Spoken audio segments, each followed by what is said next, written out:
Dá pra ver uma casa macabra toda envolvida pela neblina. Lá dentro, um cara com uma queimadura na perna tá implorando por mais tempo. Na frente dele, um homem que parece um mafioso, o mesmo que queimou ele, fala que se alguém deve dinheiro pra ele, tem que vender os órgãos pra pagar. O louco com uma cicatriz no olho diz que o cara precisa sentir mais dor. Só assim ele vai entender o que é não receber o dinheiro de volta. A mulher que tá parada atrás dele parece que tá digitando no celular. Percebendo isso, o mafioso fica visivelmente surpreso. Ele rapidamente arranca o telefone da mão dela, assustando a mulher. Pergunta se ela tava ligando pra polícia e diz que isso não ia ajudar mesmo. Olhando a tela do celular, ele fica surpreso. Ela tava mandando mensagem pro filho, falando que não podia conversar naquele momento e que ele não devia voltar pra casa de jeito nenhum. O maníaco diz que ao invés de bater nela, ele podia só bater no filho pra fazer ela sofrer. Ela grita desesperada, implorando pra não machucarem a criança, enquanto dois capangas a seguram. O mafioso manda os caras calarem os dois pra não falarem nada. Ele diz sarcasticamente que não quer machucar o filho dela enquanto ela tá sendo amarrada. A porta se abre e o mafioso, com um sorriso louco, diz que o filho chegou. Um garoto de uniforme escolar com uma mochila tem a mão na maçaneta, pronto pra abrir. Ele parece entediado, talvez até triste. Devagar, a porta começa a se abrir. A mãe, amordaçada e amarrada, mentalmente implora pra ele não entrar. Quase metade da porta já tá aberta e a tensão toma conta do ar. O garoto abre a porta e não vê ninguém, já que os capangas armados estão se escondendo atrás das paredes. Calmamente, ele tira os sapatos e põe a mochila no chão enquanto entra na casa. Anda silenciosamente pela casa de meias. Um capanga ruivo ataca ele com um taco por trás de uma parede. O golpe acerta em cheio a parte de trás da cabeça do garoto. A mãe vê tudo e começa a chorar, sem poder fazer nada. O capanga percebe que o taco de repente não se move mais. De repente, o garoto acerta um soco poderoso e certeiro no rosto do capanga. O homem bate no chão todo machucado e todo mundo fica olhando em choque. Quando a ficha cai, eles ficam atordoados com o que acabou de acontecer. O mafioso de terno branco fica apavorado e se pergunta que diabos é aquilo. Irradiando uma aura poderosa, o garoto encara ele com o punho cerrado. O chefe manda seus homens derrubarem o moleque rapidamente. Ele desvia de um golpe de taco vindo por trás. Depois, acerta um soco certeiro nas costelas de um homem. O golpe é tão forte que quebra os ossos do inimigo. O homem sente o impacto, cospe saliva, completamente atordoado e com dor. O garoto bate de novo no mesmo lugar, estilhaçando mais costelas do cara. Gritando de dor, o rosto do homem se contorce numa expressão horrível de desespero. O garoto vê um chute vindo de outro inimigo. Ele desvia com reflexos afiados. Em resposta, ele chuta o joelho do cara, fazendo ele gritar de dor e agonia. Um bandido loiro tenta atacar ele por trás com uma cadeira. O golpe acerta direto na cabeça do garoto. Ele olha pro loiro como se não tivesse sentido nada. O bandido fica apavorado ao ver a cadeira despedaçada e o garoto ainda de pé. Num piscar de olhos, o loiro é jogado pela sala, batendo na parede, assustando o chefe. Tomado pelo medo e choque, o mafioso pergunta que diabos é essa coisa. Ele puxa uma faca e olha pros reféns amarrados com malícia. Ele pergunta zombando se o pai do garoto ainda consegue andar depois de apanhar. De repente, um ferro aparece bem na frente do corpo do chefe, surpreendendo ele. O garoto bate o objeto direto no rosto do homem. Os pais veem tudo e ficam atordoados com o que acabaram de presenciar. É mostrado a cabeça do inimigo enfiada na parede. Do outro lado, o mafioso diz que o pescoço dele dói muito, manda alguém ligar pro 119 e pergunta se ainda tem alguém lá. Ele grita, irritado se não sobrou mais ninguém, e vemos que o garoto derrotou todo mundo. O garoto respira pesado, se recuperando da luta. O pai observa ele enquanto a mãe fecha os olhos, meio aliviada. O garoto desamarra os pais depois. Ele pergunta se eles não querem que ele brigue, então não deviam ser tão pobres. De repente, ele desaba no chão e a mãe grita o nome dele desesperada, Kang. Depois vemos um prédio grande, é um hospital. Lá dentro, tem várias pessoas gritando e gemendo de dor nos quartos, junto com os médicos. Um homem bem vestido de terno e óculos tá parado na recepção do hospital. Ele pergunta pra uma moça por que toda aquela confusão tá acontecendo. A garota diz que um agiota sequestrou os pais de um cara e ele derrotou 10 capangas. E isso tinha sido feito por um estudante do ensino médio sozinho. Ao ouvir isso, o homem fica chocado com a situação. O agiota manda seus capangas acabarem com ele imediatamente, mas um dos subordinados diz que é o próprio Kang quem tá pagando o hospital. Um cara loiro diz que o urso negro tá vindo e que o protagonista tá ferrado. O homem na recepção fica curioso ao ouvir o nome urso negro. Ele pergunta qual quarto o estudante tá e a recepcionista diz que é o 202. De repente, ele corre em direção ao quarto. Correndo, ele diz que se o urso negro tá na área, ele é um bom candidato pra lutador e isso pode ajudar ele a verificar o candidato. Ele para na frente da porta do quarto. O homem de terno lê o nome Kang numa plaquinha pequena e diz que infelizmente ele se envolveu com ele. Ele olha pela janelinha na porta e diz que sente pena daquele estudante. Dentro do quarto, vemos Kang um homem extremamente alto e musculoso, algo que não devia ser humano dado seu físico anormal. O urso negro diz que nunca pensou que chamariam ele só por causa de algum delinquente colegial qualquer. Ele adiciona que Kang não devia culpar ele, mas ele também tem dívidas pra cobrar. Encarando ele, o urso diz que o protagonista é um cara bem interessante, porque mesmo depois de ver o monstro na frente dele, não parece assustado. Kang remove o soro da mão, se preparando pra lutar. O monstro diz que tem que mostrar pro garoto o que é o verdadeiro medo e levanta a mão pra atacar. Kang rapidamente contra-ataca com um soco poderoso no rosto. O mesmo homem de terno ainda tá observando pela janela e diz que o garoto é muito rápido. O careca facilmente derruba o protagonista com uma única mão, parando ele no seco. Kang sente o impacto quando bate no chão com força. Ainda observando pela janela, o homem de terno diz que, como esperado, o urso ia ganhar. O monstro diz que não importa o quão louco Kang seja, se ele atacar ele, vai derrubar ele, e adiciona que Kang não é nada especial e vai morrer assim mesmo. Com um olhar chocado, o urso questiona como Kang tá se levantando. O protagonista diz que ele fala demais pra alguém que não é nada. Curioso, o homem fica puto com a zombaria do garoto. Ele diz que é exatamente isso que faz acabar com alguém ser tão divertido e parte pra cima do garoto com um sorriso louco. O homem na porta questiona se ele vai mesmo matar o garoto e diz que precisa parar isso agora. Kang desvia do golpe, deixando o urso surpreso. Ele contra-ataca o soco com um chute limpo no rosto do careca. Com um olhar atordoado, o homem, observando, não consegue acreditar no que acabou de acontecer. O rosto do careca fica deformado depois do golpe e ele cai no chão. Ele diz que nunca nem ouviu falar do urso negro sendo derrubado, mas o homem não desiste e se levanta com raiva. Ainda observando, o homem diz que, como esperado, não tem como alguém conhecido como o rei do físico no país inteiro ser derrubado tão facilmente. O homem musculoso pergunta pro Kang se ele realmente pensou que ia derrubar depois de levar um chute de um mero estudante, mas o protagonista imediatamente acerta um soco certeiro nele. Da porta, o cara diz que nada disso faz sentido. Kang joga outro soco extremamente poderoso. O urso parece zonzo depois de golpes como esses, mas ainda assim ele agarra Kang com os braços grandes e fortes e aperta ele. Ele diz que vai ter que usar seu melhor golpe contra um estudante colegial. Alarmado, o homem que estava observando diz que esse é o golpe especial do urso negro chamado quebra-ossos e que ele tem que parar isso agora. O monstro esmaga o garoto contra seu corpo com toda a força. Ele diz como um louco que o protagonista tá começando a parecer ridículo. Finalmente tomando atitude, o homem de terno entra no quarto e manda o urso parar. Mas o homem musculoso não para e aperta o garoto ainda mais forte, que agora tá numa situação complicada. O cara que tentou parar tudo agora tá apavorado com a situação. O silêncio toma conta do quarto e todos ficam parados numa tensão incrível. Percebendo algo, o urso fica surpreso. Ele se pergunta se seus sentidos ficaram dormentes e confirma que não, que ele usou toda a sua força. Kang se move e põe a mão no ombro do Kang, assustando o homem com a presença do garoto. Ele pergunta como o protagonista ainda tá se movendo e como os ossos dele não quebraram. Furioso, ele aperta o corpo do garoto com toda a força e diz que dessa vez vai com tudo. Kang devagar começa a se levantar do golpe e o Brutamontes pergunta de novo porque os ossos dele não quebraram ainda. O protagonista, na verdade, tá se preparando para dar uma cabeçada monstruosa no rosto do careca. No chão, o homem pergunta se o garoto reforçou os ossos com metal ou outra coisa. Kang dá outra cabeçada, provavelmente ainda mais forte que a anterior, esmagando o rosto do cara. O rosto do homem fica completamente deformado depois dos golpes brutais, com várias cabeçadas insanas. O garoto continua incansavelmente. O cara de terno manda o garoto parar porque o urso já tá inconsciente. Ele fala pro Kang se acalmar por enquanto. Ele também diz que se a luta escalar, vai ser difícil limpar a bagunça. Ele faz uma ligação e diz que no quarto 202, prédio B, um homem sofreu um ferimento craniano num acidente de carro. Kang pergunta quem ele é e questiona se ele tá com os criminosos. Sério, o homem diz que se é assim que as coisas são, ele gostaria de propor algum tipo de parceria com o protagonista. Kang imediatamente pergunta que tipo de besteira o cara tá falando. Várias pessoas vestindo roupas estranhas e carregando equipamentos suspeitos entram no quarto. Todo mundo olha pro corpo do urso negro deitado no chão. Eles perguntam pro homem de terno se devem resolver isso. O homem pergunta pra uma das pessoas de roupas estranhas se podem assumir que o urso não vai recuperar a consciência por enquanto. E eles dizem que vão começar. Kang só observa eles trabalharem em silêncio e questiona que diabo está acontecendo. Ele parece chateado com a situação, claramente não entendendo nada. Entregando um cartão pro garoto, o homem de terno diz que o contato ali é alguém que pode dar o que ele tá procurando. Kang pega o cartão e olha, ainda confuso sobre toda a situação. O homem diz que tudo que Kang tem que fazer é lutar pra quem ele serve. E no cartão vemos algum tipo de símbolo com uma seringa. Kang amassa o cartão e manda o homem ir pro inferno, claramente puto com tudo que tá acontecendo. Ele se levanta e sai, joga o cartão no lixo e diz que não tá interessado em ganhar dinheiro lutando. Saindo, ele se pergunta que tipo de golpe o cara tava tentando aplicar nele. Observando ele se afastar, o homem diz que o garoto tem bom senso, mas que esse tipo de mentalidade pode facilmente mudar a qualquer momento. Depois, no banheiro, o protagonista protagonista lava o rosto depois da luta intensa. Ele diz que mesmo que a vida dele seja uma bagunça, ainda quer realizar o sonho da mãe, que é simplesmente ele não brigar. Um homem de casaco marrom, que deve ser o pai do garoto, abre a porta do banheiro e pergunta o que ele tá fazendo ali. Ainda na porta, o homem pergunta onde Kang pensa que vai naquele estado. O garoto pergunta o que ele quer dizer com aquele estado. E irritado, o garoto pergunta quem ele acha que é responsável por aquele estado. Ele pergunta pro pai se ele não foi uma vez campeão de boxe e por que não fez nada, como acabou com uma dívida enorme. E Kang, ainda furioso, diz que o orgulho de campeão do homem é tão grande para uma academia local e ele nem sabe por que foi chutado da seleção nacional. Ele termina seu desabafo irritado, dizendo que o orgulho inútil do pai é mais importante que a saúde da mãe, que tá doente e fraca. O homem fica em silêncio. Saindo, o pai fala para ele não pensar em deixar o hospital. Ainda parado e olhando para a porta, Kang diz que odeia tudo isso. De repente, o garoto começa a sentir tontura. Ele desaba no chão e diz que a cabeça dói. Ele pensa que não tem dormido muito, mas adiciona que toda vez que vê o pai, a cabeça sempre dói. Com uma expressão triste, ele diz para si mesmo que odeia o pai, que o velho mal trazia dinheiro para casa e sempre tinha ferimentos graves. Kang diz que o pai se curvava pros pais dos valentões que ele batia e que não quer depender dele pra nada. O garoto diz que não quer acreditar que o pai acha que fez tudo o que tinha que fazer, mas parece que tá só afundando mais num buraco. Ele diz que, como um estudante colegial que nem consegue entrar num barco de pesca, mudar a vida é impossível e que nem consegue ganhar dinheiro suficiente pra cobrir as despesas diárias da casa. Vemos um grupo de garotos chamando ele pra brincar e Kang sai correndo dizendo que tá ocupado. Depois, nas memórias dele, ele vê uns caras quebrando a moto dele dizendo que ele tá ferrado. Por causa desses valentões da madrugada, as dívidas do pai só pioraram. Ele também diz que não pode sair de casa porque não quer e não pode abandonar a mãe. Ele termina dizendo que a vida dele é uma bagunça completa. Ué, você assistiu o vídeo até aqui e até agora não se inscreveu no canal?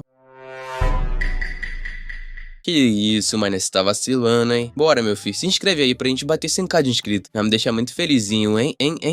Depois, vemos Kang acordando numa maca, vestindo roupas de paciente. Ele se pergunta se desmaiou de novo, e quando mudaram ele pra um quarto diferente. Pegando o celular, ele se pergunta quanto tempo ficou ali. Ele vê uma mensagem do pai e acha estranho. Na mensagem, o pai diz que finalmente chegou a hora de contar tudo pro Kang naquela mesma noite. O garoto se pergunta o que mais o homem tava escondendo. Depois disso, ele procura mensagens da mãe. Ele liga pra ela, procurando notícias da família amada. Quando ela atende, ele pergunta pra senhora se tá tudo bem. A mulher fala pro Kang não ir pra casa porque tem gangsters se escondendo lá e seria perigoso demais. E o garoto fica surpreso. A mulher adiciona que ele deve ficar onde tá porque ela mudou ele pra outro quarto, trocou o nome dele e por isso ele vai ficar seguro. E ele pergunta onde a mãe tá. Ela diz que tá se escondendo perto de uma delegacia num motel e que ele não deve se preocupar com ela e não pode ficar muito tempo no telefone. A mulher diz que Kang deve se mover por enquanto e que vai desligar agora. O garoto fica parado depois que a ligação acaba. Ele fica bravo consigo mesmo e diz que é culpa dele por envolver ela com aqueles caras. Ele sai correndo, dizendo que precisa encontrar a mãe primeiro. De repente, o celular começa a tocar e ele vê que é o pai ligando. Kang atende e cumprimenta o homem. Mas do outro lado, alguém pergunta se ele é filho do Sr. Kang. O garoto confirma a pergunta do homem e pergunta quem ele é. O homem diz que aconteceu algo ruim e que o pai do protagonista desabou e tá inconsciente. O garoto fica chocado com o que ouve. Vemos o pai do protagonista no chão com muitos ferimentos depois de desabar e dois amigos dele tão em volta. Algum tempo depois, na unidade de terapia intensiva, vemos Kang do lado da cama, onde o pai tá internado com o corpo todo enfaixado. O homem tá inconsciente e respirando por aparelhos. Um médico diz que a cirurgia é muito complicada e que só o custo da cirurgia passa de 100 milhões de won, sem contar os anos seguintes de tratamento caro. Kang desaba por dentro, chorando pela situação difícil que o pai tá. O garoto chora sozinho no canto, se afogando nos pensamentos. Ele se culpa por tudo que tá acontecendo e parece se arrepender de tudo que fez e falou pro próprio pai. O garoto tá completamente perdido, sem saber o que fazer, mas num lampejo de memória, ele lembra da oferta feita pelo homem de terno e do cartão que jogou fora. Ele sai correndo, dizendo que precisa achar aquele quarto onde o cartão vermelho foi jogado no lixo. Voltando pro mesmo lugar, quarto 202, onde lutou contra o urso negro, ele abre a porta depois de correr muito pra chegar lá o mais rápido possível. Ele procura o cartão de joelhos numa última esperança. Infelizmente, não encontra o cartão naquele lixo. O protagonista começa a se culpar de novo num desespero imenso. Chorando, ele pede desculpas pro pai, dizendo que não tem nada que possa fazer. Na tristeza profunda, ele diz que teria sido melhor se tivesse sido eliminado. Numa última jogada de esperança, o mesmo homem de terno aparece na porta e pergunta se Kang tá procurando o cartão por acaso. Ele pergunta se, por acaso, o garoto mudou de ideia. O protagonista rapidamente pergunta quanto o cara pode oferecer pra ele de pagamento. O homem diz que vai ganhar pelo menos 10 bilhões de won e Kang fica chocado chocado com a quantia. O mesmo homem adiciona que mesmo que ele não ganhe, ainda vai ter popularidade e, consequentemente, muito dinheiro, e pergunta se Kang vai com ele. Num quarto diferente, os dois estão sentados numa mesa, um de frente pro outro. O homem de terno fala pro protagonista fazer no tempo dele e não se apressar assinando os papéis. Lendo o papel, Kang encontra o nome Fighting Ward Strange e pergunta o que é. O homem diz que é um torneio de luta que acontece no subsolo e os lutadores são monstros com habilidades físicas muito altas devido a drogas ilegais. O protagonista diz que não vai usar esse tipo de droga proibida chamada doping. Depois disso, o homem abre uma maleta cheia de vários frascos contendo diferentes líquidos. Ele diz que não é só um doping comum qualquer e, dependendo do tipo, pode dar para um homem à beira da morte uma força sobrenatural. Mas ele adiciona que, obviamente, o doping é opcional e não obrigatório. Kang pergunta quem exatamente é o homem parado na frente dele. O homem pede desculpas pela demora em se apresentar e diz que o nome dele é Kim Min Seok e que trabalha para um cliente VIP do Fighting Ward. Ele diz que o que realmente importa agora não é quem ele é, mas a questão do doping. Quem diz que não houve um único vencedor que ganhou sem usar alguma forma de doping.